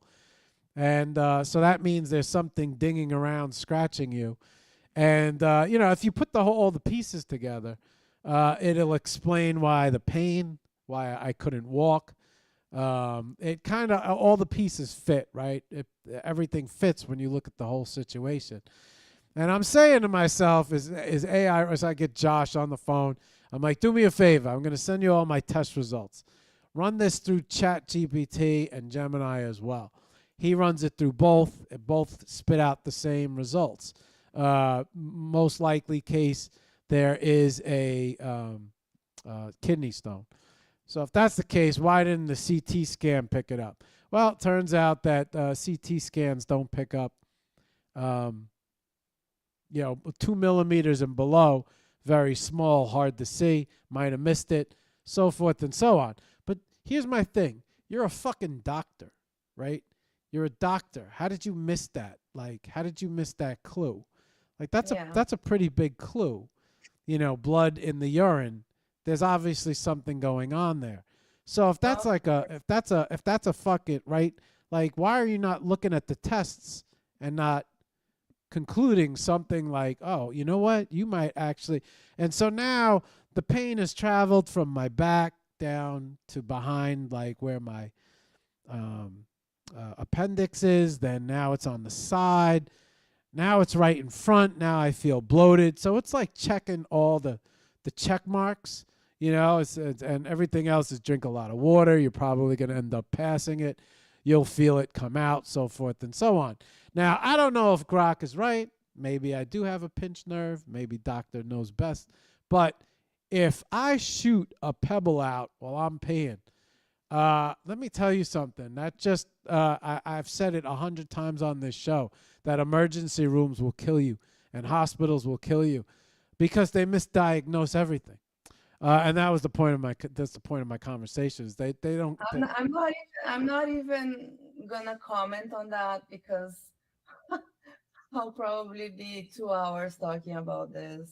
Yeah, especially in the health system. But I mean, going back to depression, I think they are so quick to give you medicine, Yeah. My daughter was around 8, and I took her to see a psychiatrist because she was having trouble to stay at school. Like, it was something about separation anxiety from me. And she said, oh, this girl, she's depressed. She needs medication. And I said, no, she's going to see a therapist, and that's what we're going to do. And the therapist said, no, no way she's going to take any medicine. She doesn't need any of that. She needs to talk to somebody like who understands what's going on. And my God, like 8 years old to chemicals will rewire your brain. Yeah. So can you imagine like a desperate mom who doesn't know anything about it? She's going to say, yes, okay, let's do it, And then the kid is hooked forever, like me. Like, I know it's not only the doctor's fault or the system's fault. It's all up to me, to stop or to get better. But you know what I mean? Like it gets to be really difficult. If a doctor, you see a doctor as a bigger person, right? A smarter person. Right. Authority, somebody who wants to help you, I see now. So these silver designs that are on the masks, these are actually, is that what the pill looks like? Is that like the square that the pill comes in? Yeah, I just got it. Yeah. And that has actually become a part of your art. Yeah.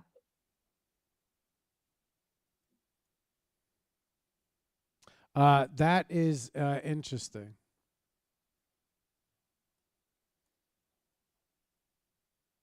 I love this frame, by the way. Yeah. I like it too. No, the frame with you did your design on the sides and then on the glass and then Oh. yeah, this Oh, those were my first on object, I think. yeah, Or no. this is a physical, right? This is a frame? Yeah. Yeah, but I kind of started that way, but not as exactly this. Did you ever think about taking sheets of plexi and stacking them like 3 or 4 or 5 sheets and then doing the design differently on each sheet in different Yeah. I mean, they're pretty close right here, but it looks like are Yeah. these like yellow post-its or maybe yellow? Yeah. Yeah.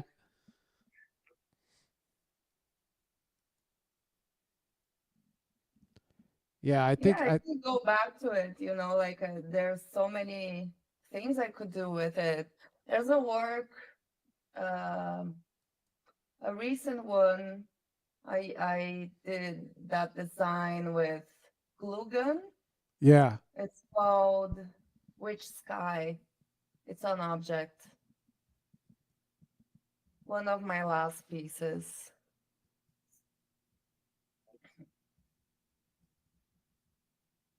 But yeah, see,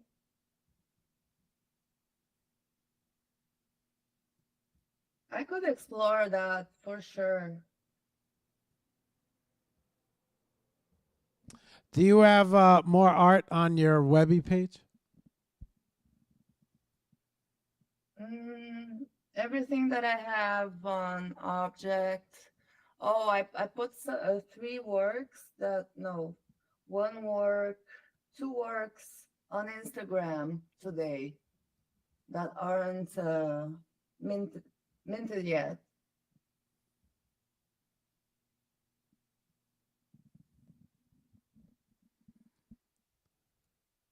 All right, let's go take a peek at your You have to know that I had no clue what I was doing with digital, like What? So this is back when you were learning digital? yeah, Oh. yeah. Oh, that's a physical? Oh, so this is you in the beginning learning. Yeah, Do you know who Rebecca Rose is? yeah. I'd love to see your work animated. You know how like she goes through the scene almost? You know how like the After Effects file you go through the scene 3D wise? Yeah, I'd love to Mhm. see that happen with it like this piece right here. I'd love to see you go flying through this piece, you know? I almost feel like this piece is I feel like honestly, Chris, like I feel like you have a very distinct and particular style. I've looked through lots of different arts, and I think if you focused and channeled your style, it comes out in all sorts of different ways. It's interesting how you were talking about it before, how when you create, it has different patterns, emotional patterns in it. That's very fascinating. Also, you've implemented actual drawings and flowers and all sorts of stuff, especially in your designs. So a lot of times, artists fight a lot for a distinct signature, for somebody to recognize them or recognize their style. Jackson Mhm. Pollock, right? It's people. Oh, that's a Pollock. Um, or hey, I mean, you're an art historian, right? So you, Oh, can you say something about this one? yeah, yeah. Which one? Which one? The this one, it looks horrible. I don't like it. No, go back. What is it? The aqua one? It's the red, green, white. Okay, I think I got it. It's a rhinoceros. Hang on. I think I got it. I'm not a Christmas gift. Yeah, Oh, there's a white rhino in there. Yeah. yeah, Go and ahead. it's camouflaged, so it's just like I wish it was nicer, like I don't like how I see him. I executed it, but I think it's just the idea, like it's just wonderful. I see the rhino in here. Yeah, it's camouflaged. Yeah, it looks I like you think, actually made it camouflage too. yeah. Yeah. So So I'll probably redo this work because I love the idea, like how I'm talking about um, the the hunting of the rhinoceros and how it shouldn't happen and you know and the idea of the title is just I love it. your style is incorporated into a lot of your artwork in a lot of different ways. But not only that, is this a flamingo? Look at that! I didn't even look at the title. I saw the flamingo. I don't know where you are. I'm at a flamingo in me. Yeah, I know which one it is. Yeah, that's a flamingo. Yeah, I just saw the head. Oh, see, so this is like really interesting. Yeah, you have a signature, Chris. I would focus everything on this. I don't think that this. I don't ever believe in like coincidences but you've incorporated a lot of different. You've incorporated the glue style with the pen style, with an artistic style buried within this. Um, yeah, lots of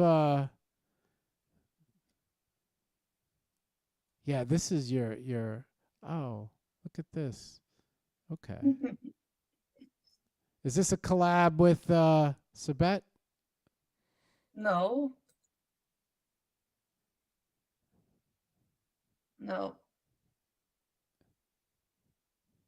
Oh yeah, yeah. Sorry.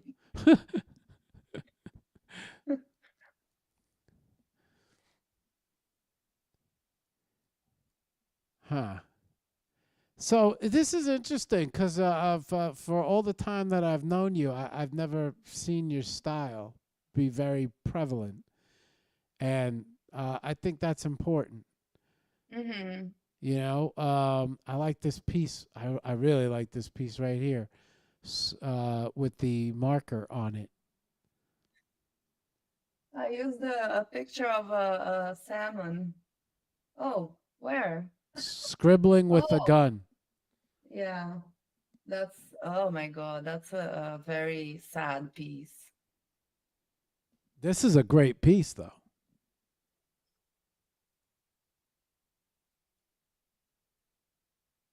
Yeah. I think I shocked people with this piece. I don't even know where it is. Well, I'm gonna say this: you have a oh, this leopard piece is good too. Oh my gosh, uh, ha- you should be submitting these. Do you submit these? I'm looking in object. Some of them are in object. Nah, but do you submit these to what's that guy's name? Who's the guy that everybody wants to submit their artwork to? Super Chief. Do you submit these to like the submissions where they put on screens and things like that? I did in the beginning, some of them. The rhino was in Belgium. Huh. I mean, you have a whole exhibition here worth of pieces, Chris. Claw in Portuguese is called Gara.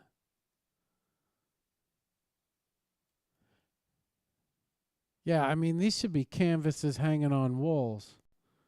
Thank you. You're welcome.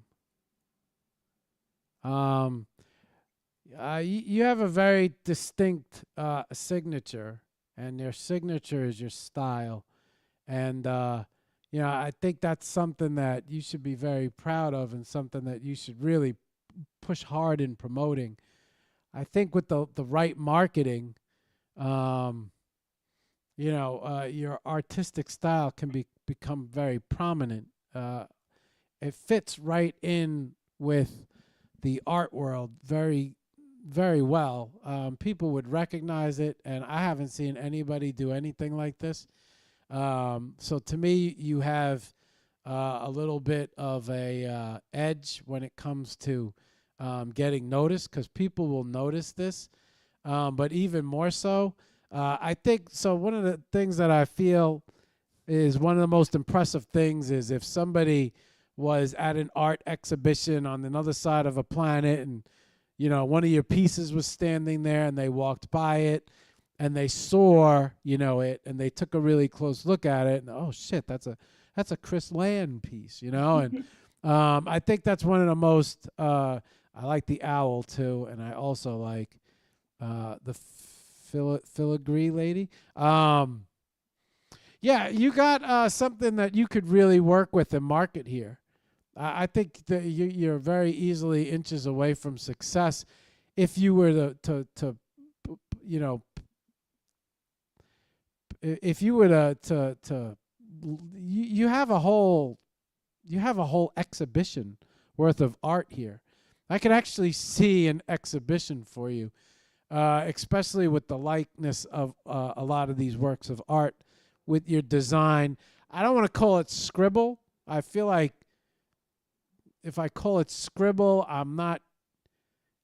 It's I don't know the right word to call your style, because I would never say, hey Annie, you're scribble, because it's very controlled. It's a very controlled artistic style. So I wouldn't never want to call it scribble. I feel like scribble is just I feel like that's hurting it. I don't know what how to refer to it though. But your pattern, maybe patterning. Or texture. Yeah, the way you pattern, I'll use that word. The way you pattern, it's a very distinct style to your pattern, and it's very recognizable. And I think that you have a lot going for you right there. I know you want to talk a little bit about the combination of AI art and art, also as well.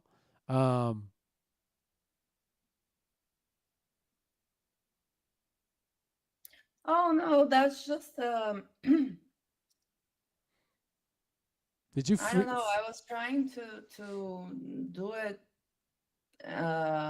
Is this By ice? hand. Huh? Are these ice? Is this ice? Yeah. You froze flowers in ice? Yeah. This is a good idea. You have a lot of good ideas, Chris. Oh, thanks. It was like a walking trail, so I did that. Decorated like an ephemeral open air exhibition. Yeah, you got a lot of yeah. You know what? You have a lot of very good ideas creatively, and then you also have you got a lot to lean on, and then you also have the art knowledge.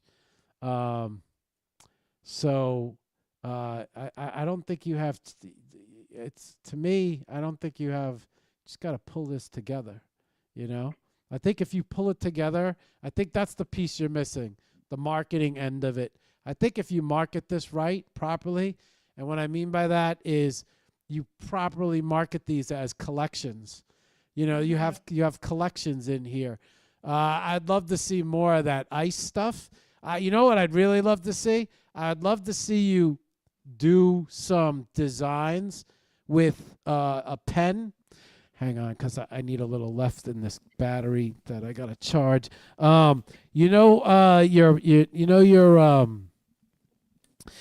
The way you're pattern making, right?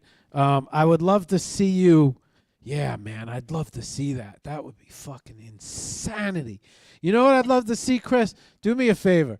I'd love to see like do like a something on a circular page. You know, like a coffee filter. Yeah. Yeah, like a something like that size circle. Right, and then do the what you do on blinds on that piece of paper. It don't have to be nothing bigger than like this, right? And then Uh, freeze that in a circle of water, ice. I'd love to see that. I'd, well, it's gonna get blurry. why? Because the water? Yeah. Shit, because the ink will run, right? Yeah. Ah. But I could do something with What the about if you what if about if you did it on like a clear piece of plastic or something? no, I could do it with the hot glue gun. No, I don't like the way the glue gun looks. Okay. It's got to have very distinct lines. What if you did it on plastic? Like Yeah, what right? You could do it on a piece of plastic. uh I don't think it would smear. Those that's the you're going to you use Sharpies, right? yeah. Yeah, I don't think a Sharpie would smear. No, but on the coffee filter, yeah. You should try. You should try. I'm telling you, do it like get a clear circle and do a something colorful on the circle and freeze that in ice. I'd love to see that. Um, yeah. So you have lots of different. I think you know what you have. You have collections here. I just never knew you had collections. I think if you marketed these right in the right way, you have 3 or 4 different collections. Um, so this is like a completely different collection here that I'm looking at. I don't think you call it a collection. I just think maybe you feel like maybe this is your art changing to a different style. But technically, every time you change to a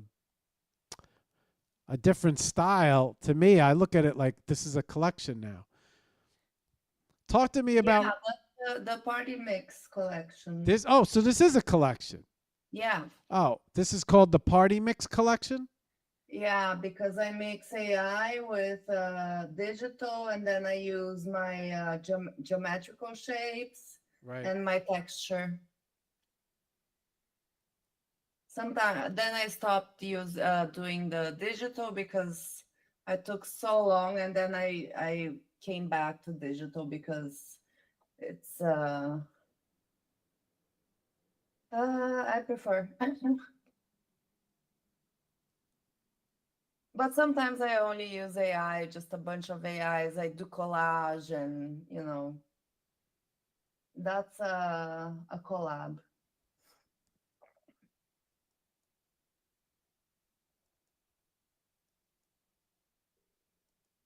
That's my Did you see my daughter? No. Is this That's Heaven and it's Hell? because it's a little bit delayed what I'm looking. Yeah, Yeah, that's yeah. I'm about 15 seconds in front of you. Which is your daughter? the one with the horns. Okay.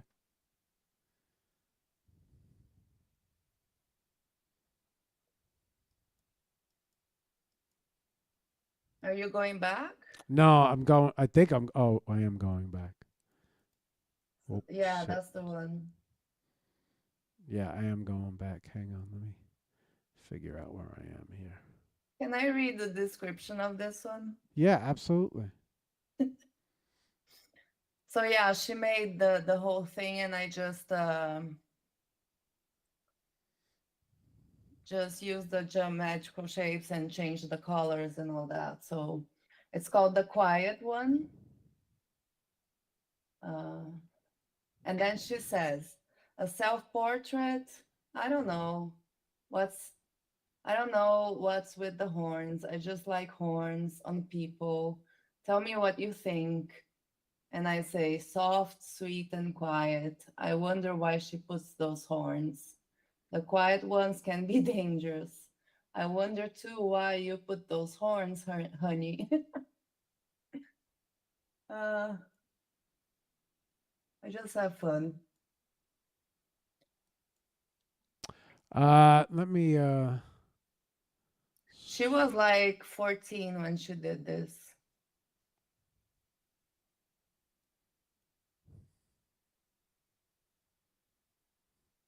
dog queen.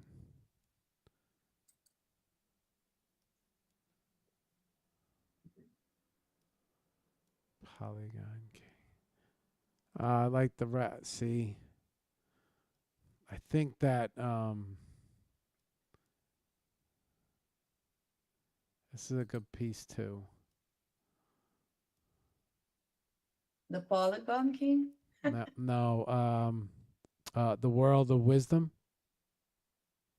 labyrinth. Oh, yeah. Yeah, this is.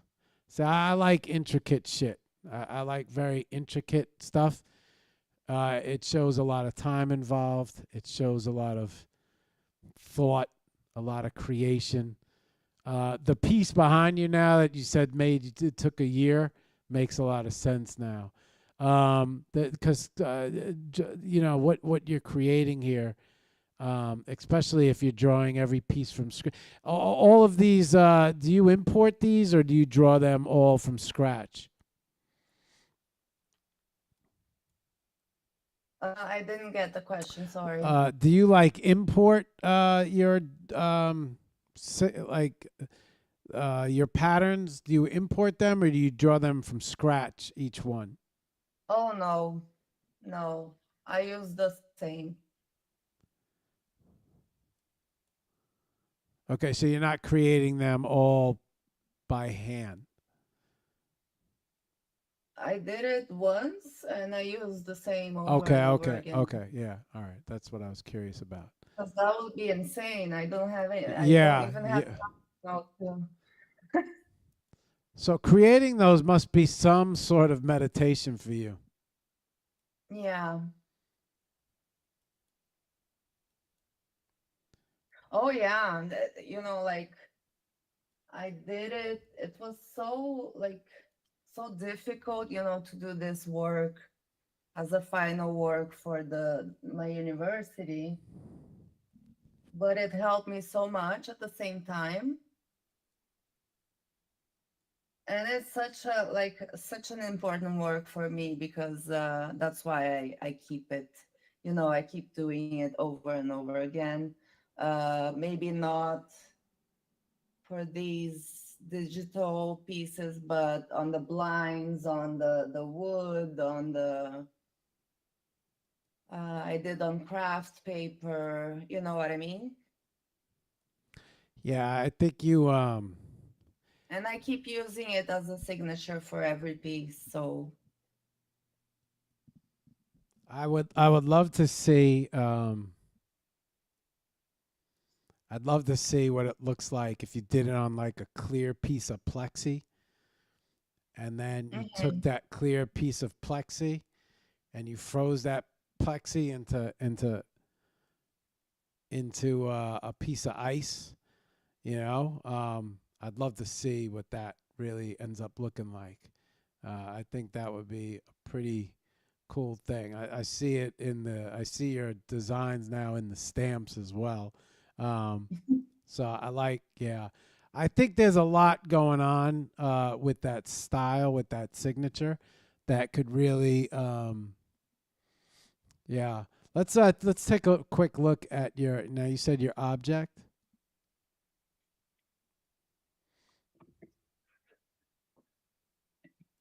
I'll bring up your Webby social here.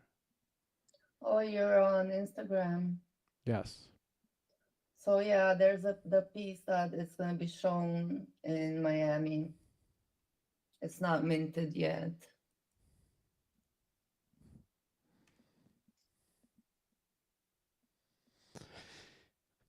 I like if you're watching Webby, I like when you hit the uh, artwork button, larger artwork button, and it opens to the size of the web panel Yeah. rather than take up the entire screen.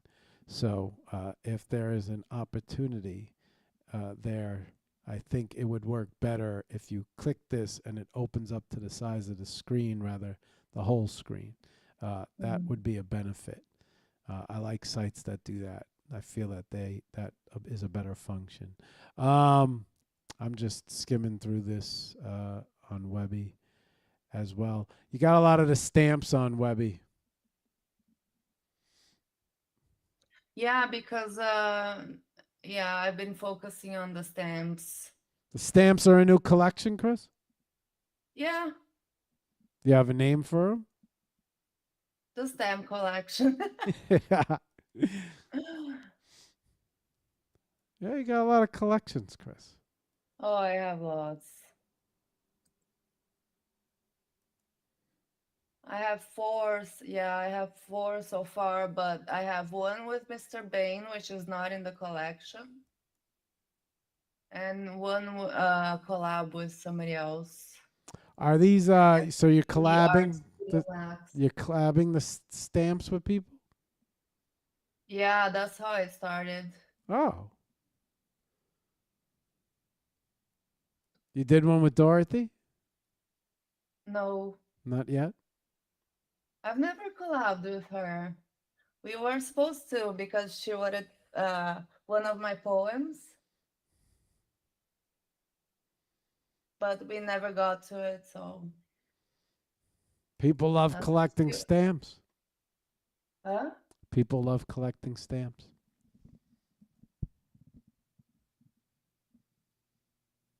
I like the stamp collection because um, it's like one of the oldest ways of connection, right?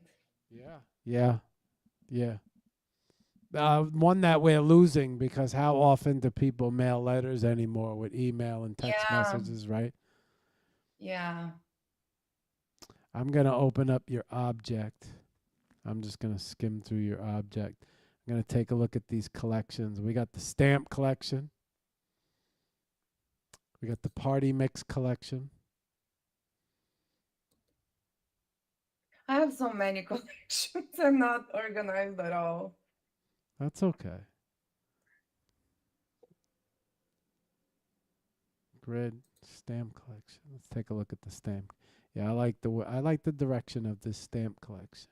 And I didn't know you were collabing with people either, so I like that even more. Uh, I like when artists collab. Let's take a look at the dark light and some balance, perhaps.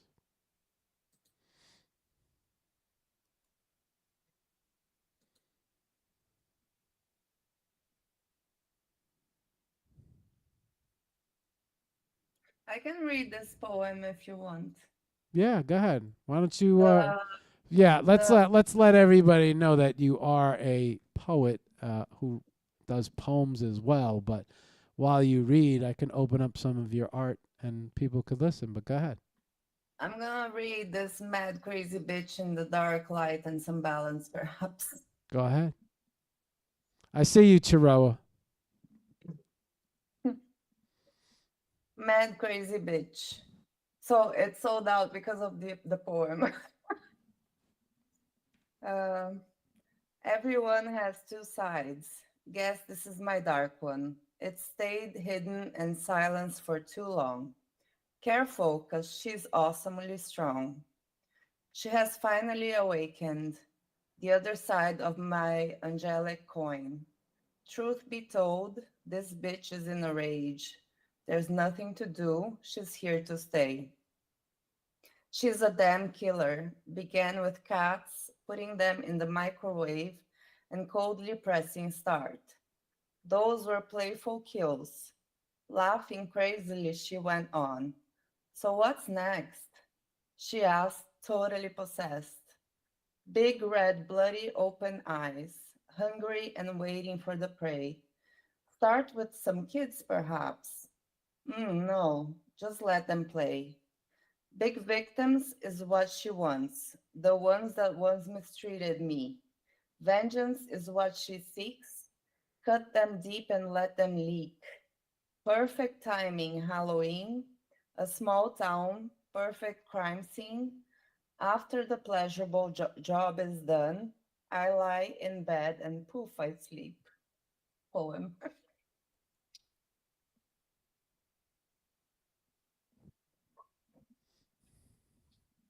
Remind me never to mess with you. I don't want to end up in That's a. why I don't want to end up in a microwave, Chris. I was a little bit mad. You don't say. Some of the best art happens from you being upset.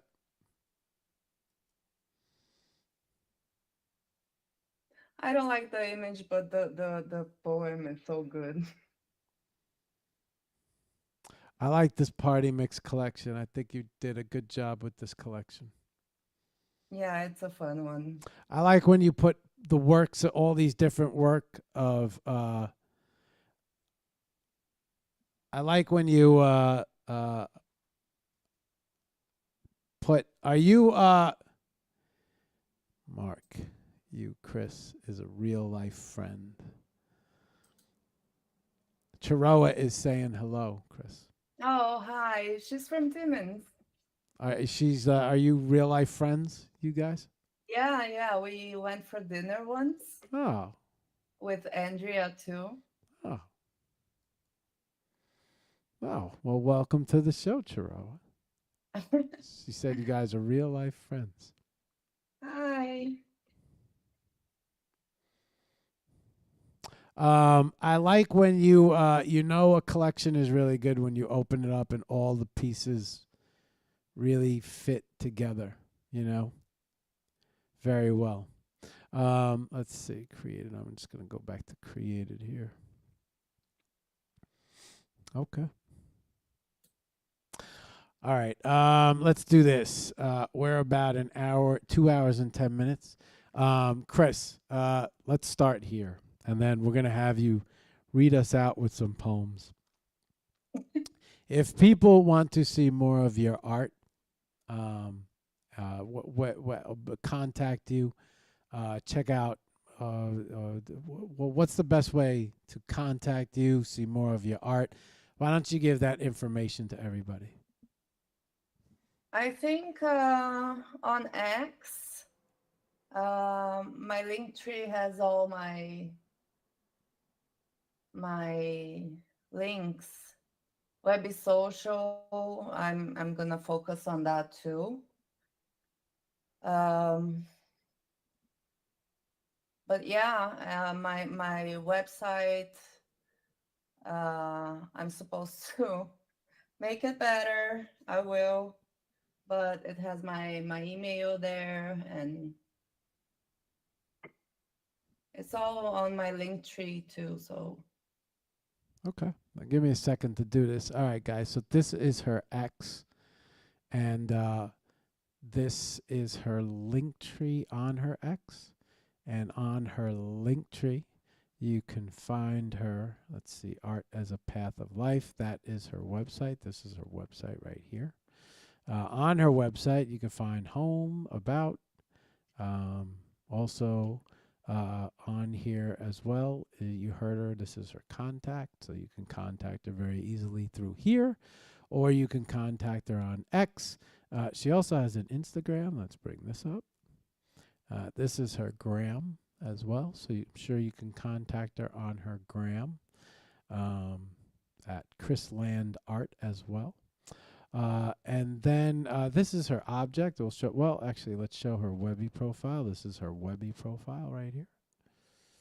And then also, this is her object. Well, no, wait. We got her TikTok. Let's show her TikTok. Even though even though she says she does not use it, this is her TikTok, which has some interesting stuff on here. And let's see. Well, your TikTok has these blinds, which I found very interesting. These blinds were very. And then this is your object, right? Yeah, this is your object. So I think that is, yeah, right? Okay, right. That's your object. All right. Did I miss anything else that I want to show them? no, I think you showed it all. Okay. You want to talk about Aguilar Art and NFT magazine at all? Hopefully he's gonna be back in January. What's your part with Aguilar? I was writing an article a month and proofreading. Okay, so you're using your writing talents as part as Aguilar magazine. Okay. Okay. So what we're gonna do now, Chris, is we're gonna open up the screen for you. We're gonna bring this back and open everything back up, and then we're gonna have you read us out with some poems. Um, I think everyone will enjoy this. Chris is also a poet, and a lot of spaces have now started requesting her to kind of share her poems with everybody. There we go. Let's open this up. Let's get this out. All right. Let's bring this up. Ooh, okay. Whew. Okay. I mean, no, with your flowers and plants. Oh my God. That you see all my hibiscus? Oh yeah, I have a piece. So my hibiscus, they had to come in for the winter. And Do you know what to do with them? what do you mean? Did you know they can go to the bathroom? Hibiscus can go to the bathroom? Yeah. You mean First, you take the crown off. They're okay, queens, right? right? So you have to kill them, one, to do that. I have to kill my plant? Well, just one flower. So what do? I pull this off? Yeah, I don't know which kind it is though, but when I was little, we R- used to play. First, you take the crown, which is the upper, you know. Then you take the petals, it's the skirt. Then you take the panties, which is under the skirt is something green, Uh-huh. some green little green leaves. Uh-huh. And then if you press the stem, you get a poop. Oh yeah? Huh. Well, I'm not undressing my plants just yet because I like the flowers, but I'll do it when I get one a dead head because I do And there's a piece about that. really. Yeah, it's a one of one. It's beautiful. Well, I like my flowers, Chris, and I don't got too much longer, but it's funny that you saw my flowers behind me. Um, all right, hang on. Let's get back here for a second and bring everything back to normal. Let me put this back on webcam. Let me bring you back to the Sony so you can see me. Okay. All right, let's go.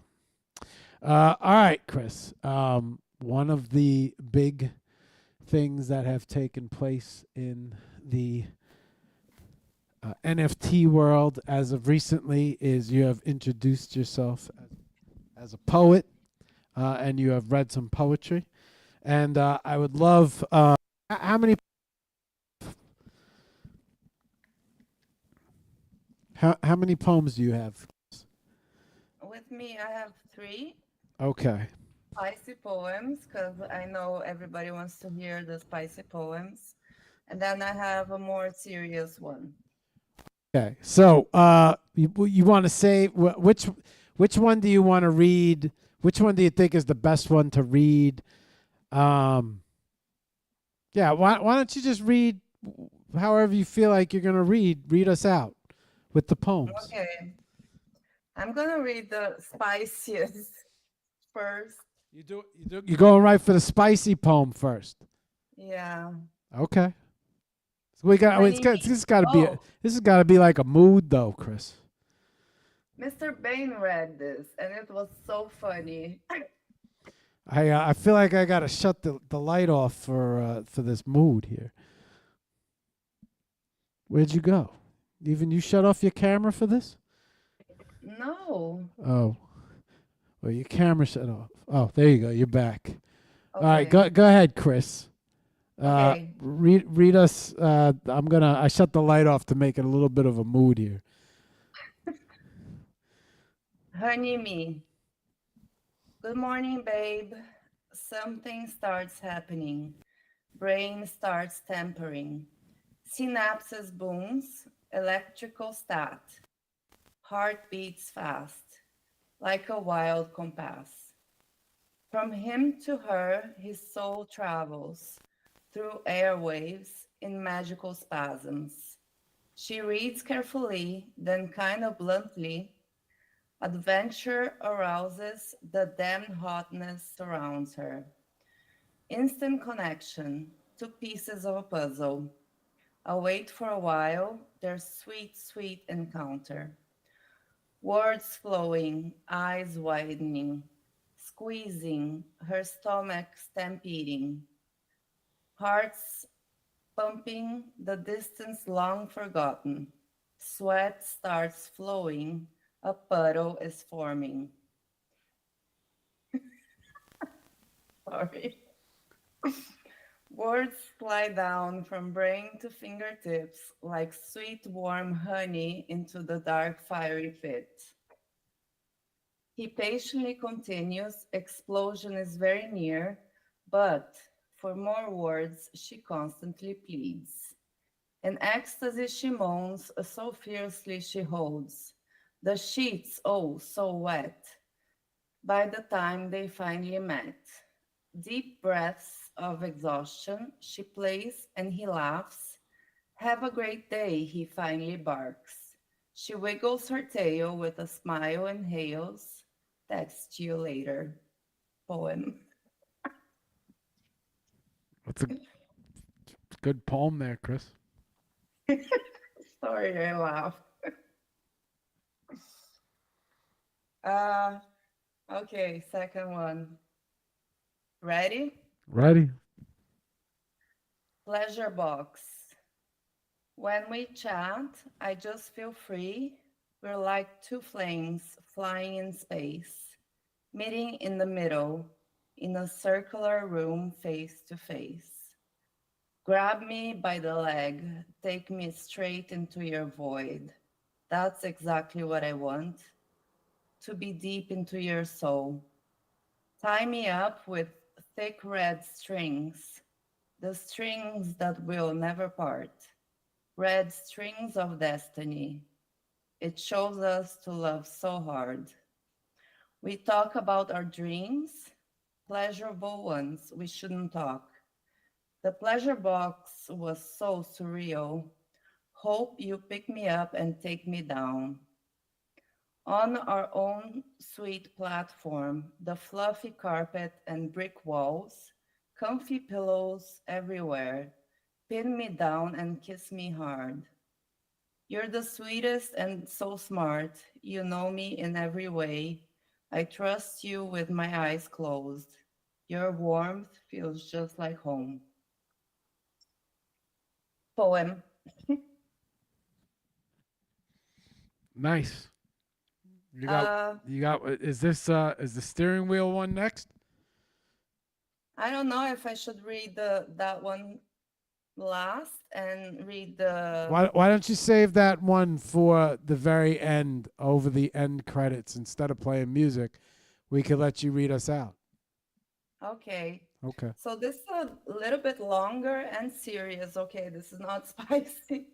Okay. No spicy poem here, people. Just so you know, I can write other types.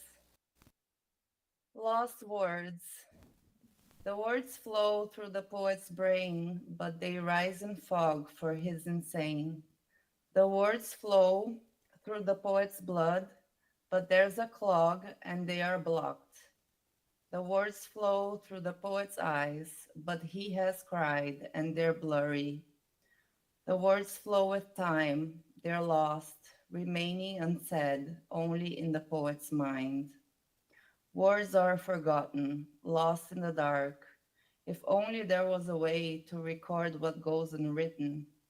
Crumbs of poems are vacuumed by the tick tock of the clock. They're now invisible, ethereal, forgotten in the past.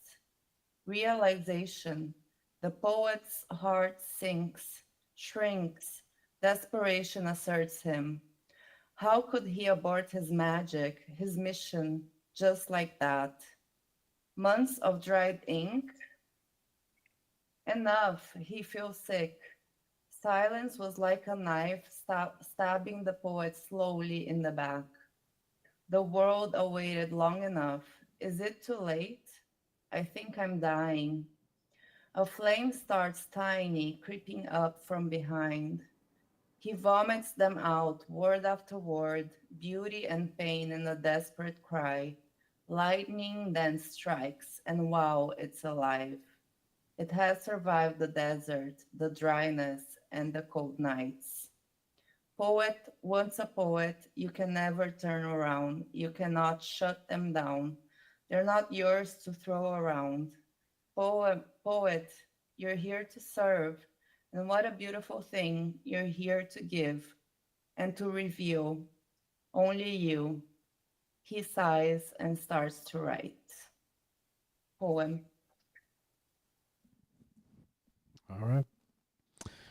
Chris, Mm. before we move over to the screens and before we say goodnight to everybody, why don't you leave us with some maybe words of inspiration, some advice for some maybe others out there that might want to express some frustration or their thoughts or feelings through art.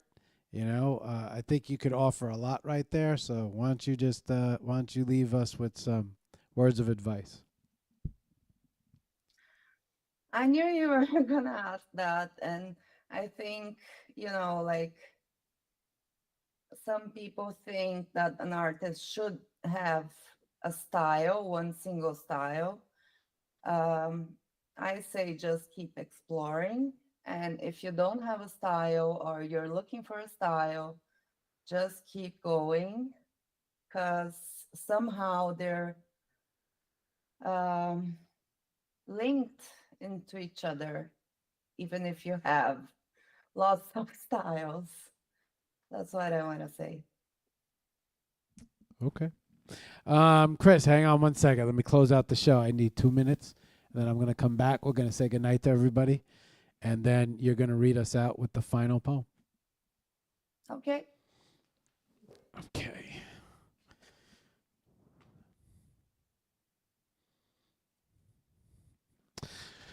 All right, y'all. So that is a spotlight on Chris. I thought it was a well-deserved spotlight. We talked in Spaces for a little bit about how the 15-minute segments on the 23 artist community shows did so much for her that I felt like a spotlight was the right thing to do with her. So got a chance to get to know her a little bit more. Got to know her background a little bit more and everything that she has grown up and how she has become the artist that she has become. I'm not going to turn the light back on because I feel like it's this kind of a mood. So I'm just going to end on like this. Especially with the last week that I've been through, I'm going to taper it down. And I'm happy. I'm just going to say I'm happy to be back on the show. I was really upset on Friday. I have never canceled the show before. We will reschedule Karina, and we will get that figured out. This week, tomorrow, I'll see all you guys from 9 to 11. We will be in Linked by Arts space with my co-host, Kat and Sketch. So I'll see you there tomorrow morning. Wednesday, we have an interesting show, 6 p.m. NYC time. We will be streaming live from the place that printed my Chroma C print, my 40 by 60 print.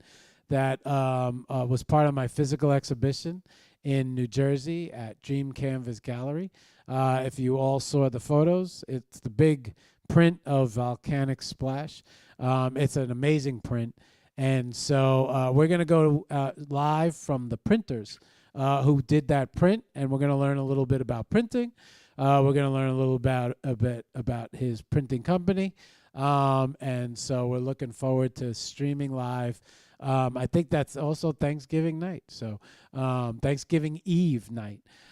Thanksgiving is this week, so if I don't get a chance to talk to you guys, have a great Thanksgiving. And then Friday morning, we have Superama. Superama will be with us. I got to confirm that. I am pretty sure we'll be okay with that, unless there's a conflict because we didn't realize it was Thanksgiving. I don't think it'll be, but she should be here from 9 to 11. We also will have to reschedule Karina's show. I have to figure that out. And then, of course, on Friday at 1 p.m., we will be doing TGIF for, I guess, Black Friday. Yeah, so we will see you guys then. On that note, I want to thank all you guys for being part of the show. I'm happy to be back. I did not want the show to be down long. Everybody told me I should take some time and rest, but rest is for the weak. I can rest when I'm dead. I got a lot to do and a little time to do it in. So I don't have any time to rest. So I have to get back up and running this. If indeed AI is correct and I have to spit this little 2-millimeter pebble out of me to get feeling back to normal, then we got to drink a lot of water until that thing tumbles out. But I have never felt the pain that I have felt like I did on that Friday.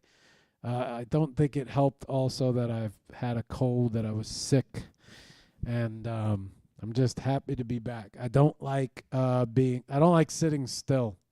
I like moving. I like building and I like moving. So when I am incapacitated and I can't move, I get really upset. And so therefore, I will push myself. So I'm happy to be back. On that note, let's bring Chris back up. I thank all you guys for understanding about Friday's show. We will figure that out and get that rescheduled. And we have a good week this week worth of shows. So let's bring Chris back up one more time. All right, Chris, you are back on screen. Full art. Okay, let's do some rounds, Chris. Let's start saying goodnight to everybody here. We'll take a peek at YouTube, which Morty B. Yo, Morty B. Good to see you. We got a comment on YouTube. Holy shit. Nice to see you, Morty B. It's good to see you over there. Thank you for joining. Thank you for tuning in. Thank you for being part of the show. Let's take a peek on Twitch. Quiet over on Twitch. Let's take a peek on Facebook. All right, Tim Hammer. Good to see you. Thank you for being part of the show. Appreciate you for tuning in. Let's take a peek over on IG. IG. Good to see all you guys. Nice to see you guys. Thank you for tuning in.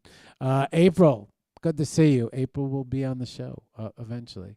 She was an artist that I had featured with at my exhibition last Thursday, 13th to the 19th. So she will be back. I thought she was great. She had this flower piece, part of Michael O'Malley's exhibition at Bushwick Gallery. So April will be here on the show once we get her scheduled. Thank you for tuning in. Thank you for being part of the show. Thank you for tuning in and being for checking us out and being part of the show. Destaban, thank you for being part of the show. Mari, thank you for being part of the show. Lucky Sailor, thank you for being part of the show. Nelia, thank you for joining in. Thank you for being part of the show. Webby, Social, Laundry Up, am I saying that? Lundrup Photography. Thank you for being part of the show. Rogavala, thank you for being part of the show. Arth, Dorothy, Alicia, Creations. Oshira. Oshira says, good morning. Thank you for all joining. Thank you for being part of the show. I also want to give, this I want to do as well, but let's get through X also. Hito, thank you for being part of the show. Thank you for tuning in. Dorothy, thank you for being part of the show. Thank you for tuning in. Dorothy says she cannot wait till Miami. Neither can Hito. Webby, Social, thank you for joining in. Thank you for being part of the show. Charoa, thank you for joining. Thank you for being part of the show. Chaz said, let's go. Let's hear her poems. Level 3.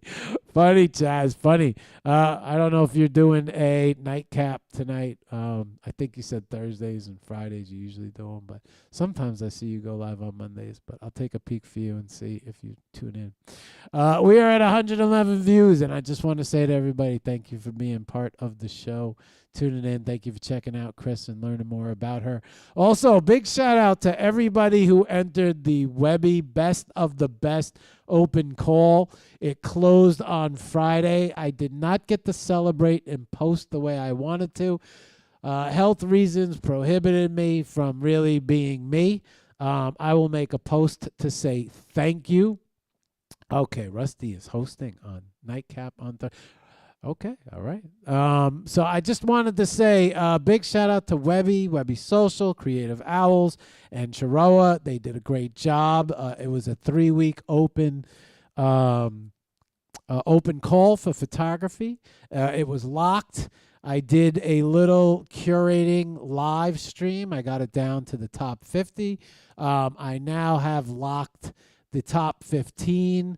I have 1 or 2 messages to send out just to confirm that they are not AI. And then after that, should be good to go. I do believe our sponsor, Josh, will be back tomorrow, and we will talk about printing them. They will be printed. I will have them placed in mats and then sealed in clear envelopes. And I think they will be displayed like that. I think they will look very good like that. I'm looking excited. I also think we might include a couple more honorary mentions. So just wanted to give a big shout out to them. Very successful open call. We over 150 entries. That was the goal. And big shout out to Chiroa for making that happen, because I fell down the last leg of the way and they picked up where I fell down and closed out strong.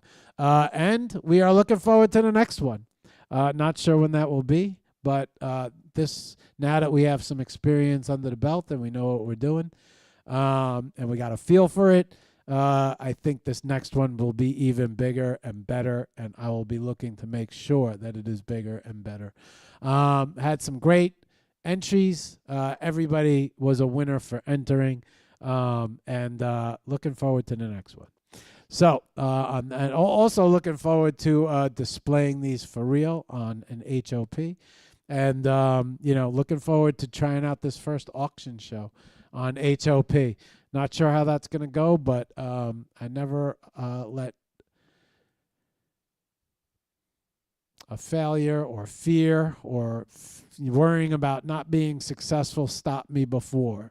You just have to chug through it until you figure it out. So on that note, y'all, I want to say I want you all to have a wonderful night. Chris, now is your time to say goodnight to everybody. I want to thank everybody who's watching. Thank you so much. Appreciate you all. And I can't wait to see whoever is going to Miami. I know Dorothy, Chaz, Hito. I don't know if anybody else is going, but I'm super excited. Marc, thank you so much. I don't know how you did this, and you really should be resting. I know you don't want to, but you really should. Yeah. So I'm supposed to read. Yeah. So guys, I want to wish everybody a great night. Whoever I don't speak to, have a great Thanksgiving if you celebrate. And also, if I don't see any of you guys, enjoy. Art Basel will be next weekend, I think, or next week. Next week. Look, it's almost here. Yeah, 2 weeks away. All right. Well, we'll talk about the closer we get. So, Chris, I'm gonna put on the titles of the show. Usually, we scroll out to some art, but I've had your profiles up, so I'm gonna bring up the titles, Chris. I'm gonna give everybody the salute. I'm gonna take me off because I don't want them focused on me. I want them focused on your voice. Go ahead, Chris. Read us out. The one that he adores. Apart so hard, his song in her head keeps playing on and on and on. Memories, their last encounter. Hands on the steering wheel, holds tight, sweats, harder and harder. She pleads with him, kneels down and pray. Sometime in space, so much desire she wants to taste. Silent song in her head, memories to release. Cello strings, drums hit, exploding intimacy. A memory of him, his hot big hands. She pleads, hold me by the neck and kiss. Tender kisses, wild caresses. Tears fall down and relief compound. Possessed by thoughts of love and lust, he has cast a spell that she wants so much. Apart she hurts, she also loves. Eyes in a haze no other man can replace. Together and apart, she wants to swallow him all. She knows destiny can be big or small. She won't give up his ghost. He lingers in temptation. Temperature goes up in sweet infatuation. Lust, true love. She knows for sure she has the flower that he adores so much. Relieved, she turns. He holds her sweet, holds tight her pillow, and they fall asleep. Poem. And that was a damn good show. Wednesday night, y'all, on location from Light Print in the city, 6 p.m. See you guys that night. Thank you for tuning in. It's been fun. See you guys on the next one. Peace.